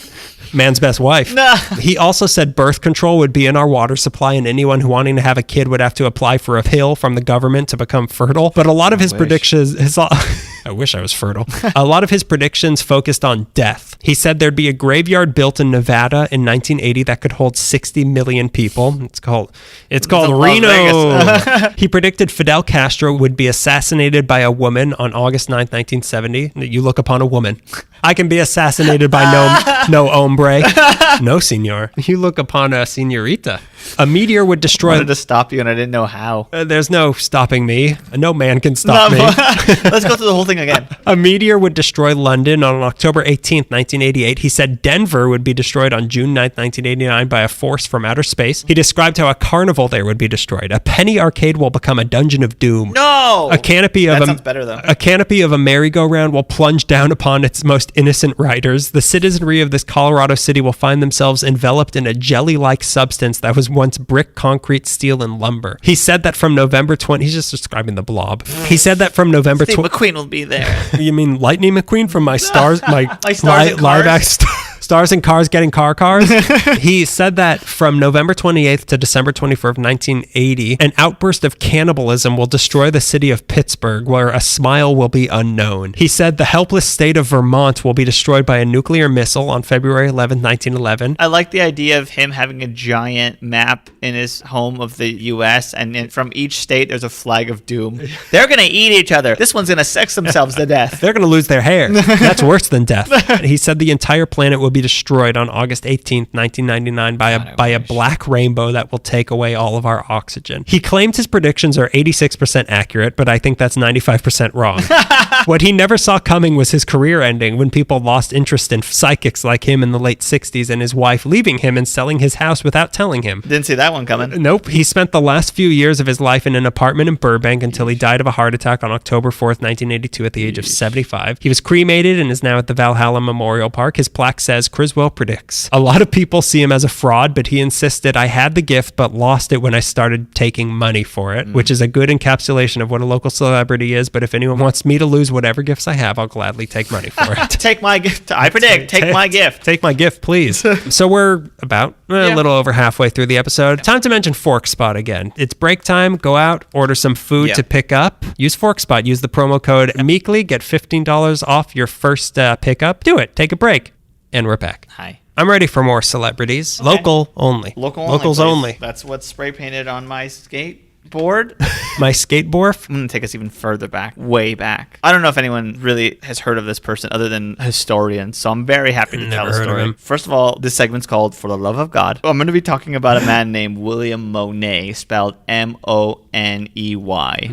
Again, everyone hears about money. It's all about the Monet. It's all about Monet. We are so used to local celebrities in Los Angeles being affiliated with TV or the movies, or some failed attempt at stardom or public notoriety. William Monet goes so far back into old Los Angeles that he's a local celebrity, just his own category. Many thought of this guy as a harmless old crank, like I was talking about before. He's just like some weirdo in town. But he was considered by many as the first eccentric of Southern California, which is a tall order for sure, because California is just like full of weird people. But this is supposedly the first local celebrity of LA. Monet first came to attention to me when I was looking for research for like a really devastating smallpox outbreak of the 1840s. And Monet came up as an eccentric doctor and possible cult leader. Neither of those things are true, but strangely they aren't fake either. William Monet was born in 1807 in Scotland, in either Glasgow or Edinburgh. I read both, really. The border. He was born with a caul around his neck. That's like a caul, which is like a membrane that envelops the fetus in utero.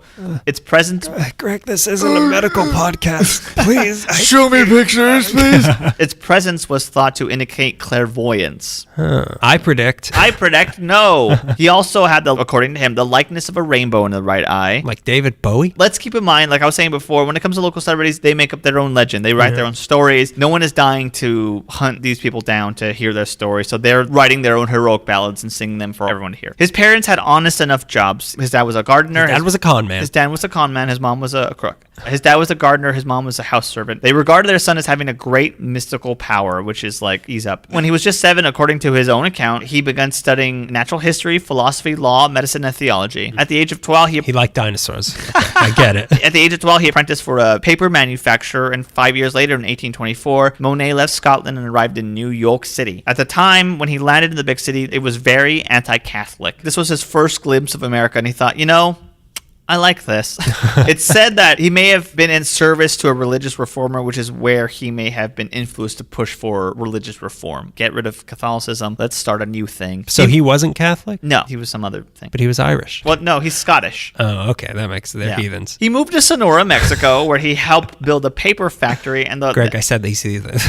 Greg, let's backtrack to what I said about Scotland. We love our Scottish. We love our Scottish fans. We love so many Scottish fans. Edinburgh, we love Glasgow, the rest. Loch Ness. The There's one big animated fan. bagpipes that I love to talk to. He moved to Sonora, Mexico, where he helped build a paper factory. And while he was there, he was known to have public debates with local friars over religion, continuing in Mexico to push for reform. He also spoke Spanish, which a lot of people were like, he spoke Spanish. I'm like, he lived in Mexico. Of course he did. A Catholic clergy regarded him as the most obstinate heretic on the earth. When he came to town, he was said to have been an apprentice or a servant to a scientific man, which is where some people speculate he learned some of those trades, or at least knew how to pass it off as if he knew a lot. One of the bigger debates was against the Roman clergy of the Sonoran village of Pitaquito, which I could not find on a map. It might have been destroyed. Every time I looked up Pitaquito, it just led to William Monet, so it's like tied to him somehow. Sounds like a cult leader. Oh yeah, Pitaquito. He made you eat all his bones. This debate, which also concerned abuses from the church, lasted 5 years, 1835 to 1840. Abuses in the church was suggested in the reading, but there was a specific debate happening. The bishop of Caloocan disputed that Monet believed that the Virgin Mary was the mother of Jesus, but not the mother of Christ. Isn't his full name What? Jesus Christ? I don't know what that means. So anyways, they were really upset with him because he makes his application to Maybe God. they meant Jesus. Oh. This guy Jesus, but not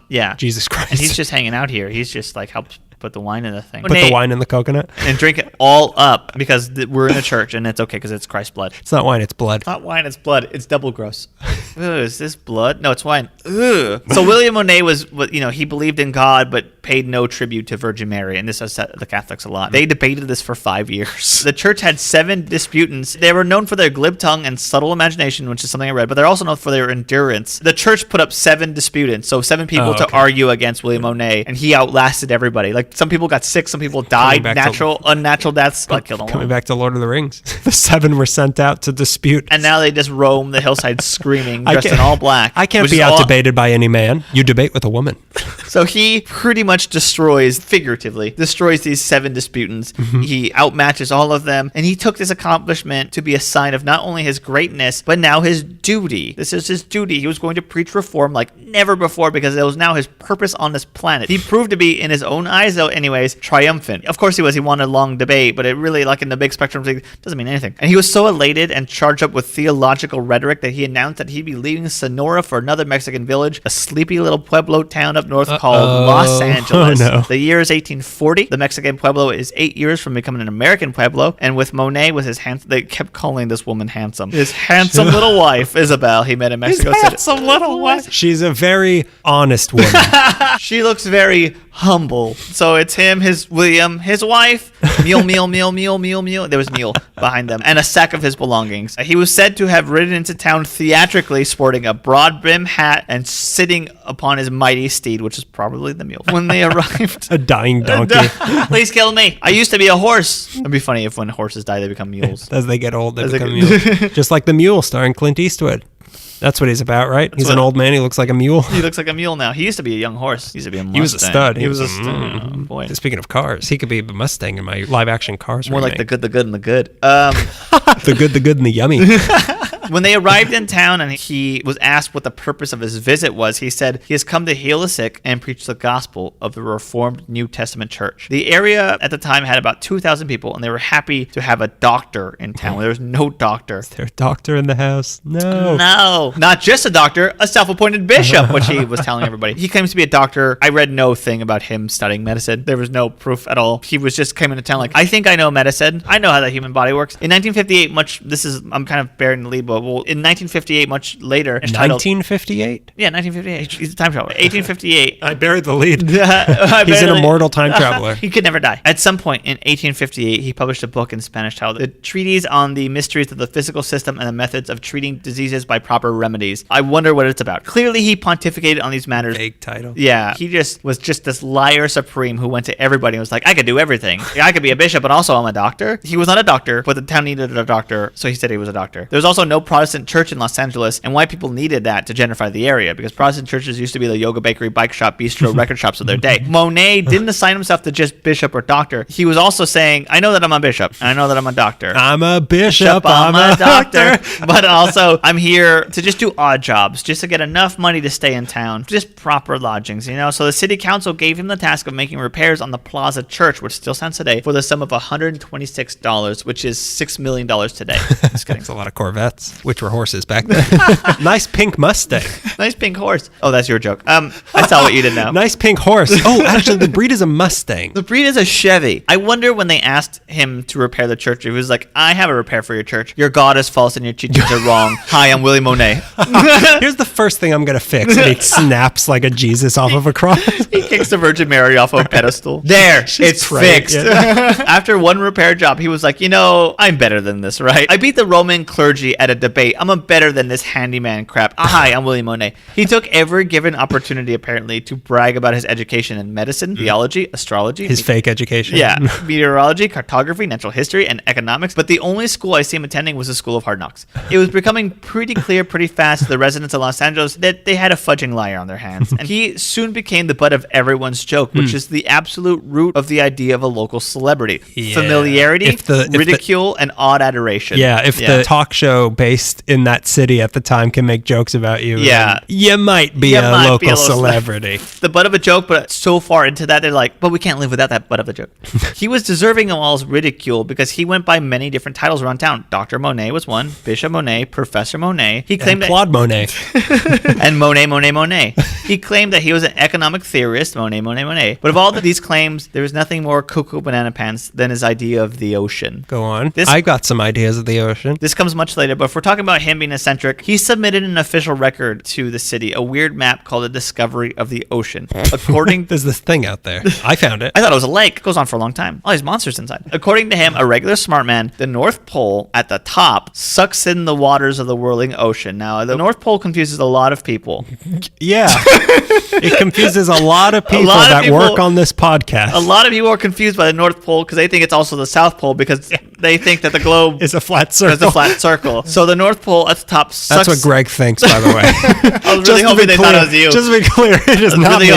I'm really hoping that I thought it was Sparky, the dog that barks, thinks that the North Pole and the South Pole are on the same piece of land because... Even Sparky doesn't think that. Sparky knows better. I'm not going to explain myself to everybody, but I know if you go so far in one direction, you end up on the other side, and I thought it applies to both sides, right? Vertical and horizontal. If you're on the North Pole, you take one step, you're on the South Pole, obviously. So, North Pole, at the top, sucks in the waters of the whirling oceans. These are heated by fiery regions bordering a subterranean sea, and then there's a hollow earth sort of thing. Yeah, and then they're spurted out of the South Pole. Here there are two currents marked Kuroshio. Then they lose their heat and rise to the North Pole and repeat the process. His map is still Jules Verne? You know, he rode on a mechanical hot air balloon into the center of the earth. 20,000 leagues under the center of the earth in 80 days. William Monet's map is still in Book 2 of the Miscellaneous Records of LA and is submitted without text or explanation. Another reading that it put it a little more simply, there's a hole at the North Pole and it sucks in the waters of the whirling ocean, which pass through the subterranean ocean and are heated by exhaustless fiery regions which border the ocean. Then these heated waters are spurted out into space out of the South Pole. No explanation of what happens. That's basically what he thinks. And that's where our dirty water goes. Not only is it the flat earth, but it's hollow. Like, he took all of the It's a flat, weird hollow earth that also has no atmosphere. He also thought that San Francisco was going to fall into the ocean. He hated San Francisco, by the way. When the newspapers refused to publish his predictions and maps regarding this, William Monet is said to have placed a curse on Los Angeles to have the same fate. Surf's up. How many people have we gone over that have made curses on the city? Like at least 6. Yeah. So he had odd adoration. People were like, this guy's kooky, but also regular adoration. Because some of the more worldly people in Los Angeles saw right through William Monet, but there are some simple farm folk who really appreciated Dr. Monet. He did have some medical care skills, and he helped the city through a bad smallpox epidemic, which is how I first learned about him. The Reformed New Testament church he had started had 12 members to it. This is the cult everyone says he started, but it was just it's a cult the same way I thought Amy Simple McPherson. Yeah, they called themselves Methodists. One of his favorite boasts was that he, William Monet of Scotland, could rise from the grave. He thought he was Criswell, as a screaming boy while his parents fought. He thought he was Criswell waking up in the morning. So he's telling everyone, I could do it. And one day some onlookers decided that he needed to ante up. They wanted to see it. Someone came up and punched him in the stomach. Now you're Houdini. So I don't know if they buried him, but they for sure put him in a box. He was alive? Yeah. Well, that's not really rising from the grave. That's escaping from the grave. They put him in a box and they closed the box and they started shoveling dirt. So I imagine he was probably buried under the ground in a box. And his exact... But the earth is flat. He would have gone out into space. Don't send me into space. Don't dig too deep. So they buried him underground and they started throwing dirt on the box that he's buried in. And his exact quote from within the box was, "For the love of God, let me out!" And his audience laughed at him, and he kicked the lid off the box himself and jumped out. I am risen. Was this not a grave? Let me just say it's 2019. Unless he went by several different pseudonyms, William Monet never did rise from the grave. But he sure did rise out of the box and fail the test. It's now 1847, and dedicated meeklings know that a year later, Mexico would lose custody of Los Angeles. Use of the word. Thank you. I tried. I wrote it in. Mexico would lose custody of Los Angeles, and they'd lose custody to its new stepdaddy, the United States. William Monet was not into this new home being invaded. He was not into the pressure of having to pick a side. He wasn't even sure what was going to happen when they came and who these Americans were. So he and his wife and they had 3 children. They all fled in a panic back to the Mexican border with all their belongings, their livestock, their goods, all of his writings. He'd been writing his entire life. So he accumulated about 6 large reams of paperwork, just maps and drawings and writings. His life's work. So the path to Mexico they chose rode directly into the arms of the U.S. cavalry. Whoops. Let's use this beaten trail.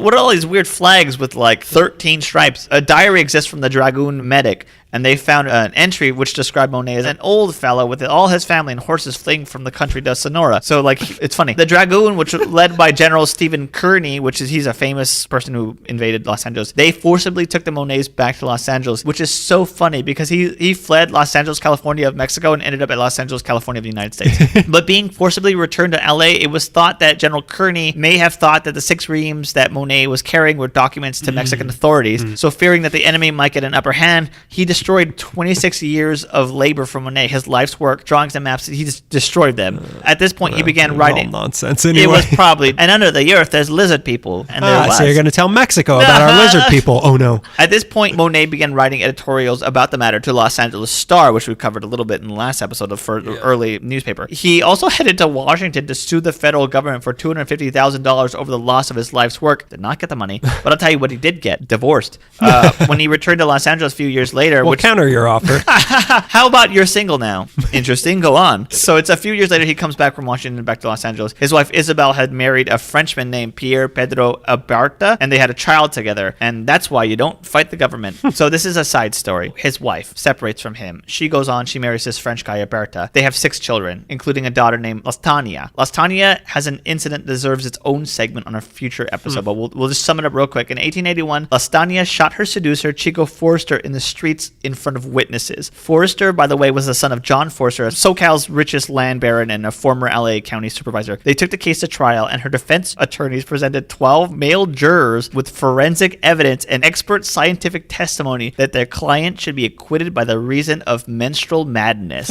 And it worked. It took the all-male jury 20 minutes to find that Lastania Abarta had been insane at the time of the shooting because she was on her period. Menstrual madness. Menstrual madness. That's another part of that carnival in Denver that got destroyed. I also read that on the trip when they were trying to flee American troops and they're going back to Mexico, William and Isabel suffered the loss of their little son, although not much is mentioned on the matter. But all the accounts about him coming back were like he lost his life's work. He lost all his paperwork. And like one thing was like, oh yeah, his son died on the way. Anyways, so the Los Angeles Star was new at the time. Started up in 1851. He had already been like a local for like 10 years at this point. So they were looking for content. And Monet was happy to provide that and apparently wrote voluminous letters to the editor, usually accompanied by a sarcastic editorial, probably like a rubric like, okay, we is Criswell in his day. He also wrote about his religious and medical invective. It was probably in the spirit of local celebrity ridicule and backtalk giggling that they decided to publish his manuscripts in book form, The Reform of the New Testament Church by W.M. Monet, deacon and defender of the faith of Jesus Christ. The year was 1854, and this was the first book published in Los Angeles ever by William Crazy Pants Monet. It took that long to publish a book? I guess so. I guess people have more pressing things to do. Yeah, they wanted... like pressing olives. Pressing paper,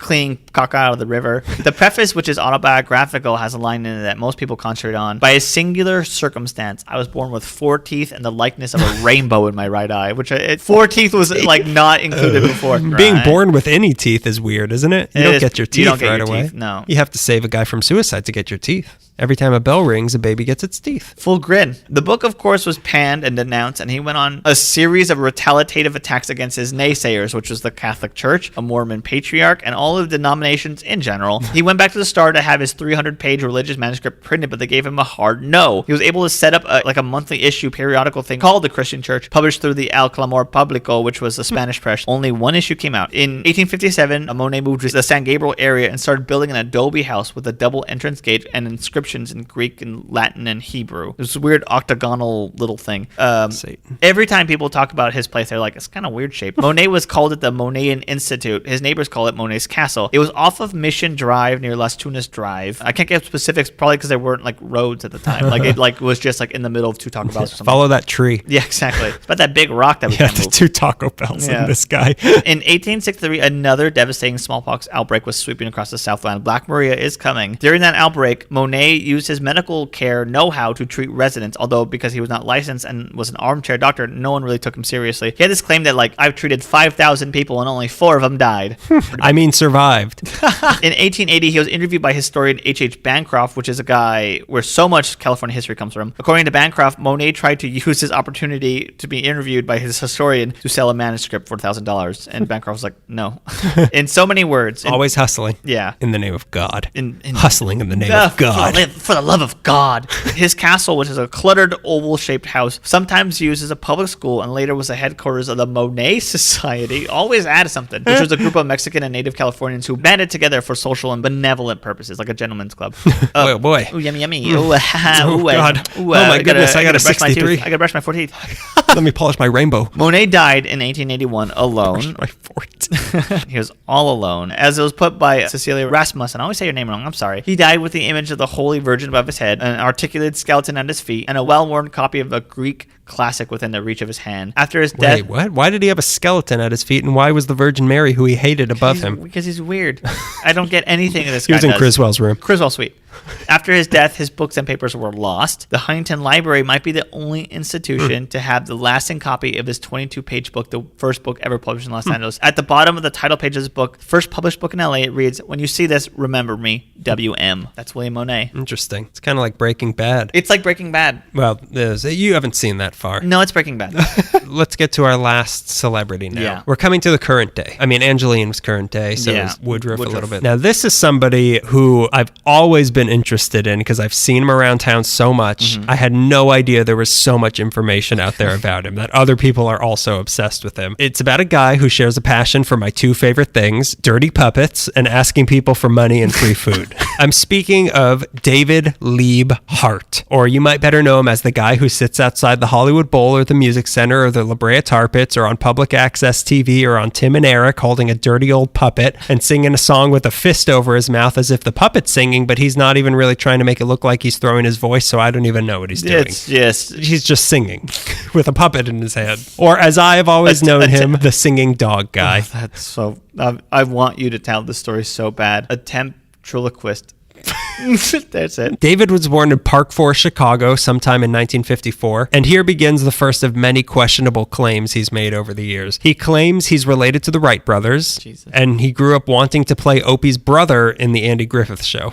He also says he's related to James Earl Jones. His family were Christian Scientists, which is a religion that David still believes deeply in despite the problems he's had with them that we'll get into. As a kid, the organist at his church taught him how to play, and he started playing the organ at his grandparents' churches who weren't Christian Scientists, and he started writing his own hymns. So now he was into music, and again, according to him, he used to play with the bands Styx and Chicago in high school, and he also worked at a radio station in Chicago. Okay. After high school, he was briefly in the Navy and attended Berkeley College of Music, not that one, 2 E's, well, 3 E's total, and the Chicago YMCA College of Music and Drama, but in 1976, he decided to move to LA to become an actor, and through his Christian Science church in town, he met a lot of people in show business and actually ended up getting on a lot of shows in tiny parts. He had roles on Good Times, Chico and the Man, The Carol Burnett Show. Later on, he was in Wings, The Golden Girls. He was in the movie 48 Hours, Man on the Moon, I Want to Hold Your Hand, and Brewster's Millions. Really? He got into the Screen Actors Guild for all this, but things were not going that great. He was homeless for a year. He worked at Ralph's and KFC for a while, and he would paint Christmas decorations on store windows. Sign painter. This is what you have in the future.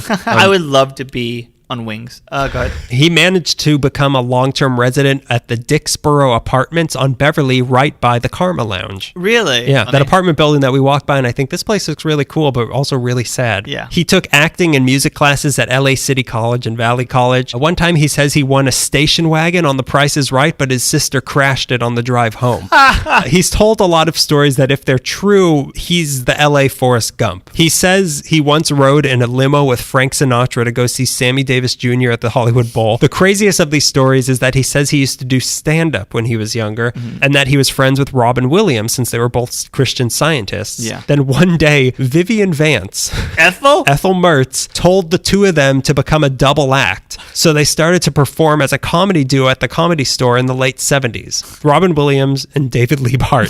One character Robin Williams would do with David on stage was called Mork from Ork. And one day Gary Marshall saw the act and cast Williams to do the character on Happy Days. That's true. And hired David to do warm-up on Happy Days until 1981. I have no idea if that's true. Eventually, Robin Williams outgrew David, but Robin Williams' mom would regularly call David asking him how her son was, and he'd say, I don't know. I only see him on television. All of that's sad. He wanted to play music at some of the Christian Science churches in town, but he says they wouldn't hire him because he was black. He also says his church wouldn't let him marry a white woman that he was in a Christian rock band with.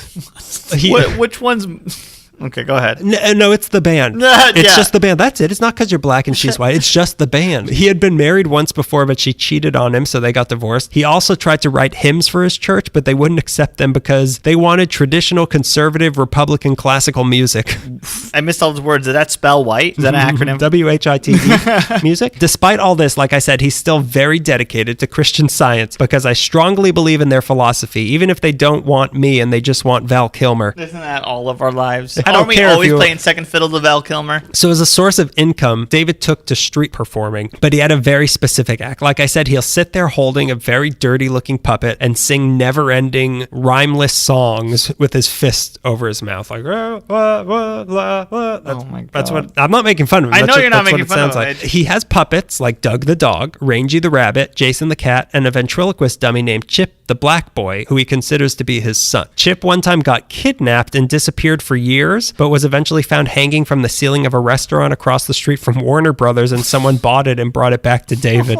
Here's the thing, he has a good voice, but Yeah. there's absolutely no rhythm, and the songs just are not, they're just kind of a long stream of words, but he has a nice voice. Yeah. He's talent, no jazz. The reason for the puppets is because he says he loved Howdy Doody as a kid. And also, he says Jim Henson was a teacher at his Christian Science Sunday school before he was famous, which could be.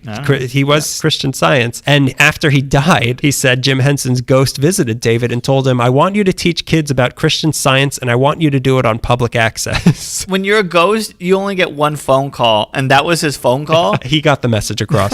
And so began his local public access show, the Junior Christian Science Bible Lesson Show. He was later warned by the Christian Science Church that they didn't want to sound affiliated with the show, so he changed the name to the Junior Christian Teaching Bible Lesson Program. Okay, both names need a second draft. This is not a man who does second drafts. He claims it was helped funded by Audrey Meadows, who played Alice Crampton on The Honeymooners, which is his favorite show. That's funny. Yeah, you and him have a couple things in common now. I think we have a lot of things in common. The show was him sitting in front of a green screen with crazy images projected onto it with his dirty puppets singing insane songs about whatever he came up with for half an hour, often with messages of not drinking and not doing drugs. That's his Ally Meekley. You're him. You do the same thing here. We do the same thing.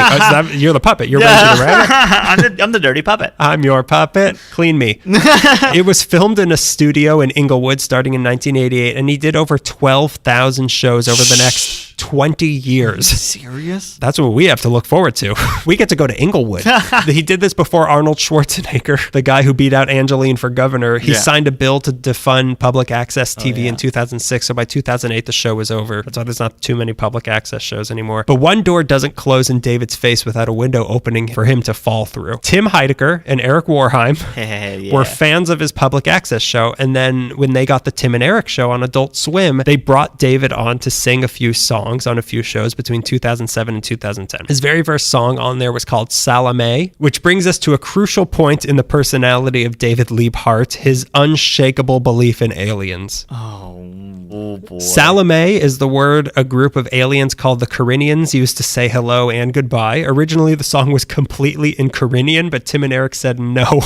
So he redid it in English. How does David know all this about the Carinians? He's been abducted by them. He claims he was abducted by them for 2 weeks in 1968, and they took blood and skin samples from him because he was the first black human that they had ever tested. But he says that wasn't just a fluke. He believes the Carinians live among us. He thinks the Church of Christian Science has been infiltrated by them, but that wasn't even the only contact he's had with them. He says one day he was selling some of his paintings, he does paintings, at the tar pits, and a Carinian woman came up to him named Jezebel Borges. He said she looked like Betty Page as Wonder Woman, with no pupils, and to prove she was an alien, she took off her shoe and her big toe was in the middle of her foot. So her true form was as a big bug, and she told him that she was ready to step down from her post as an elder master on her planet to marry him on Corindor, and he was willing, but as he put it, a little freaked out about her being an insect.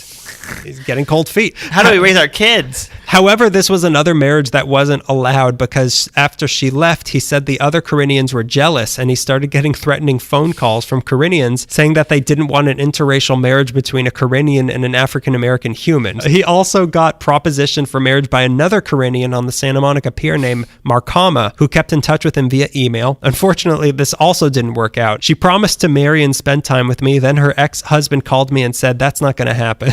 The enemies of the Corinthians are the Omegans, who he says show up to a lot of his shows. When his video of Salome was released on Tim and Eric, he says he was contacted by Jezebel's protector, Criswell, who said, "We'd really appreciate you not using extraterrestrial language because we want our privacy, and you've infringed on our privacy by using the word Salome." But as David put it, the sad thing is that Warner Brothers owns the rights to that song. We're Warner Brothers. We own most of space. Yeah. I don't know if you know that. The only thing David believes in more than Christian Science and aliens is ghosts. He said as a kid he was haunted by a pet frog of his that died while he was on vacation. He also says as an adult he sees a ghost that sits in a chair in the corner of his room. He calls this ghost the Pickle Man. He's completely orange, not a traditional Caucasian ghost, and throws all of his clothes on the floor, puts too much food in his fish tank. Quote, "He takes out my toys and plays with them all, and worst of all, tickles and licks him while he's in bed and then disappears before dawn under the rug." And according to the never phased David, it was strange having a ghost lick me.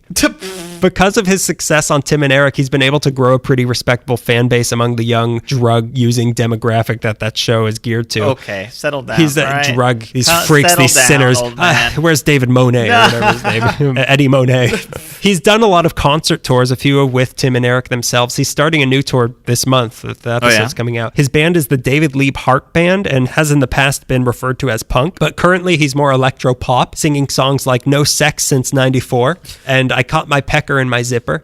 He even has a few albums recorded, which we can find on his website, artbyliebehart.com, along with some of his art and greeting cards. His website has his resume, where his hobbies include puppet collector. His phone number, email, and address are all on the website if you want to contact him to be on his podcast, Adventures with David, or to cast him in something with the caveat that you would be responsible for transporting him from and back to his home in East Hollywood, arriving on time and helping him not overstay his welcome and talk too much.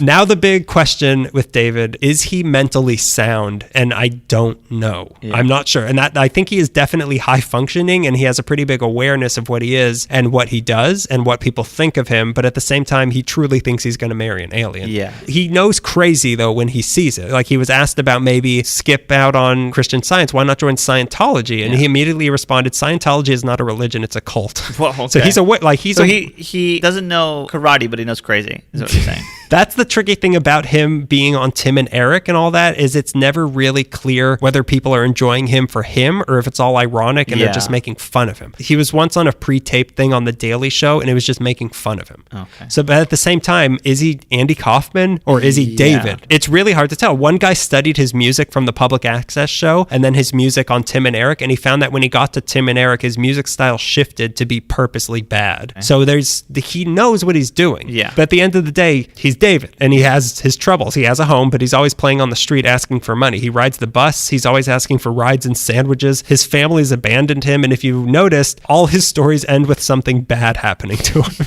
He recognizes a generation of young people like him, but like he says, my generation doesn't. Here's what's sweet about him. I really like him. He's always optimistic, and he always keeps going. I'm just going to stay focused and stay positive and know that the best is yet to come. He still performs every Sunday at the Fourth Church of Christ Scientist in Long Beach, even after what the church has done to him. Mm-hmm. He says, don't take in the hatred of people that don't like you. Don't give up. Persevere. Walter Brennan told me in the 70s, follow your dreams and you'll be just as successful as me. Who is Walter Brennan? I have no idea. He's a very peaceful and kind man. He loves trains. Oh, okay. We got to it. He was sad about a falling out he had with the guy who repairs his model trains because he told me to shut up on the phone. Oh. But he knows I just have to swallow my spit and be grateful that I've at least made it. Meanwhile, he's still waiting for Jezebel and Quizalcoy to take him back up to Corindor because he said they don't like the way I've been treated on Earth. He's still hoping for that love when you have chemistry with someone and it's more pure than crisp, fresh potato chips. I just want to feel like I belong. He's a sweet person, I think. Foolish hopefulness. All these people. But I see him all the time, and I could call him right now, but like, I don't want to. But he's a guy that literally I've seen my whole life. Yeah, and that's weird. It is, and to know that he is a local celeb, like his life is documented, and his videos on Tim and Eric are very funny. Are they? But it's like I said, I know he has an awareness of what he's doing, but like how much of this is exploitative? Making fun of it. Yeah, exactly. But It is funny. It's a thin line between celebrating these people and making fun of these people. Tell me why so. Yeah. Tell me exactly. Tell me, like the whole thing with when that movie came out a couple of years ago about The Room. I couldn't help thinking, you all like this movie because it's bad and you like to make fun of it, and now you're making a movie making fun of this guy, and he doesn't realize that, or does he? Or like, I don't know. I have no idea. He must have not been aware when he was making the movie, but I don't know if he has been able to take a step back and be like, oh, I see why it's bad, and I get the joke. I don't think he can, though. That's the thing. I don't know if these people can look back or take a step back. Yeah, I can't step in someone else's head and be like, you get it, right? Yeah. But that being said, I like all the people. Yeah, like Criswell's a little weird. He's a little iffy in terms of... I like Criswell. I like him, but him as a person, I don't know. But Angelyne, I think, is a very smart person. And David Liebe Hart, I think, is a very sweet person. Yeah, same thing with Woodruff. Woodruff is a very smart guy who's making art, positive people. And I make war. Oh my God. The band, War. Art. What is it good for? Here's something that our art is good for, a review on iTunes. I did it. I still got it. Every month, I think I lose it, but I still got it. You still got it. Go on iTunes. If you have an iPhone, still open the podcast app, search for LA Meekly. Leave us a review or some stars, 5 stars. It's nice. It helps us get more spotlight on us, reach more people so we can continue doing this show for you. And also, if you don't subscribe, you should subscribe because sometimes we have bonus episodes that come out in the middle of the month. So you don't have to just check back on the first of blank. It'll come to you. We also have a Patreon page if you want to financially support. Give us 5 financial stars, meaning dollars. I call it stars dollars. For $5 a month, we can send you a handwritten postcard from us every single month. You will get one from a different LA location. Sometimes really cheesy. Sometimes we'll spring a little money into it. Naughty.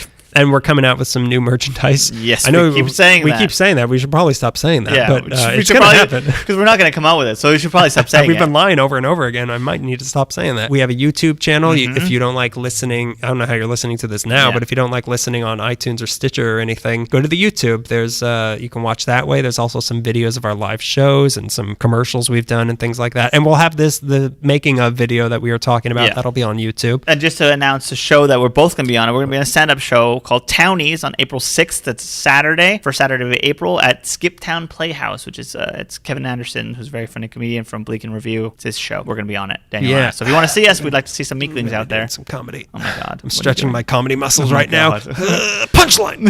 Punchline. Garfield. Set up punchline. Or long story, no ending. Long story, no ending. Set up. And good night. Follow Greg on Twitter. You can announce your Twitter since you are now on Twitter. Yeah, Greg started a Twitter for me at DM Zaffron. I haven't even put a picture yet. Maybe that'll be my thing. I don't have a picture. Yeah, that'll be your thing. No one else does that. How about I have a picture of Pepe the Frog? Is that taken? I just have a picture of a red hat. Twitter, I am Grego_Gonzo. And the podcast itself is at LA Meekly. Also on Instagram, LA_Meekly. We post pictures every day. You can go to our archive, lameekly.tumblr.com. You can send us an email, la.meekly@gmail.com. Any comments, suggestions, if you want to be a subject of a field trip episode where we go and interview you at a historic or significant place in the city. We would like to talk to you. We will do that. Salome. Salome. I am saying hello and goodbye. Aloha of space. So any closing thoughts here, Greg? I really liked doing research and hearing about these people because it's not like epic failures of Los Angeles or like it's microscopic things of Los Angeles, but they still somehow sum up the city so well. Yeah, that is weird that everyone we looked into is like, oh, you're an epitome. Yeah. You're in so many small ways, like of just like the connections you make when you were in LA between like Ed Wood or Robin Williams or Vampira or your grandpa helped build a Hollywood sign. Yeah, exactly. Just connective tissue to everything. And as small fish and not as successful as you see, like how many of you have articles written by LA Magazine about you? I mean, us, plenty. But I mean, we can't stop. Speaking of you, the peons, they're successes in their own way. Yeah. They're nice. And they're nice, mostly nice people. A small podcast among hundreds of thousands of other podcasts, that's all we can hope for is being, All we can hope for is that these people we talked about tonight get lucrative sponsorship deals. Pepsi Cola. RC Cola is sponsoring us. RC Ebola. We can't even get Cola to sponsor us. We're sponsored by Ebola. Well, that's been yet another episode of LA Meekly. I predict that in the year 2013, a podcast will start called LA Meekly. Since 2013. Kennedy's dead. What?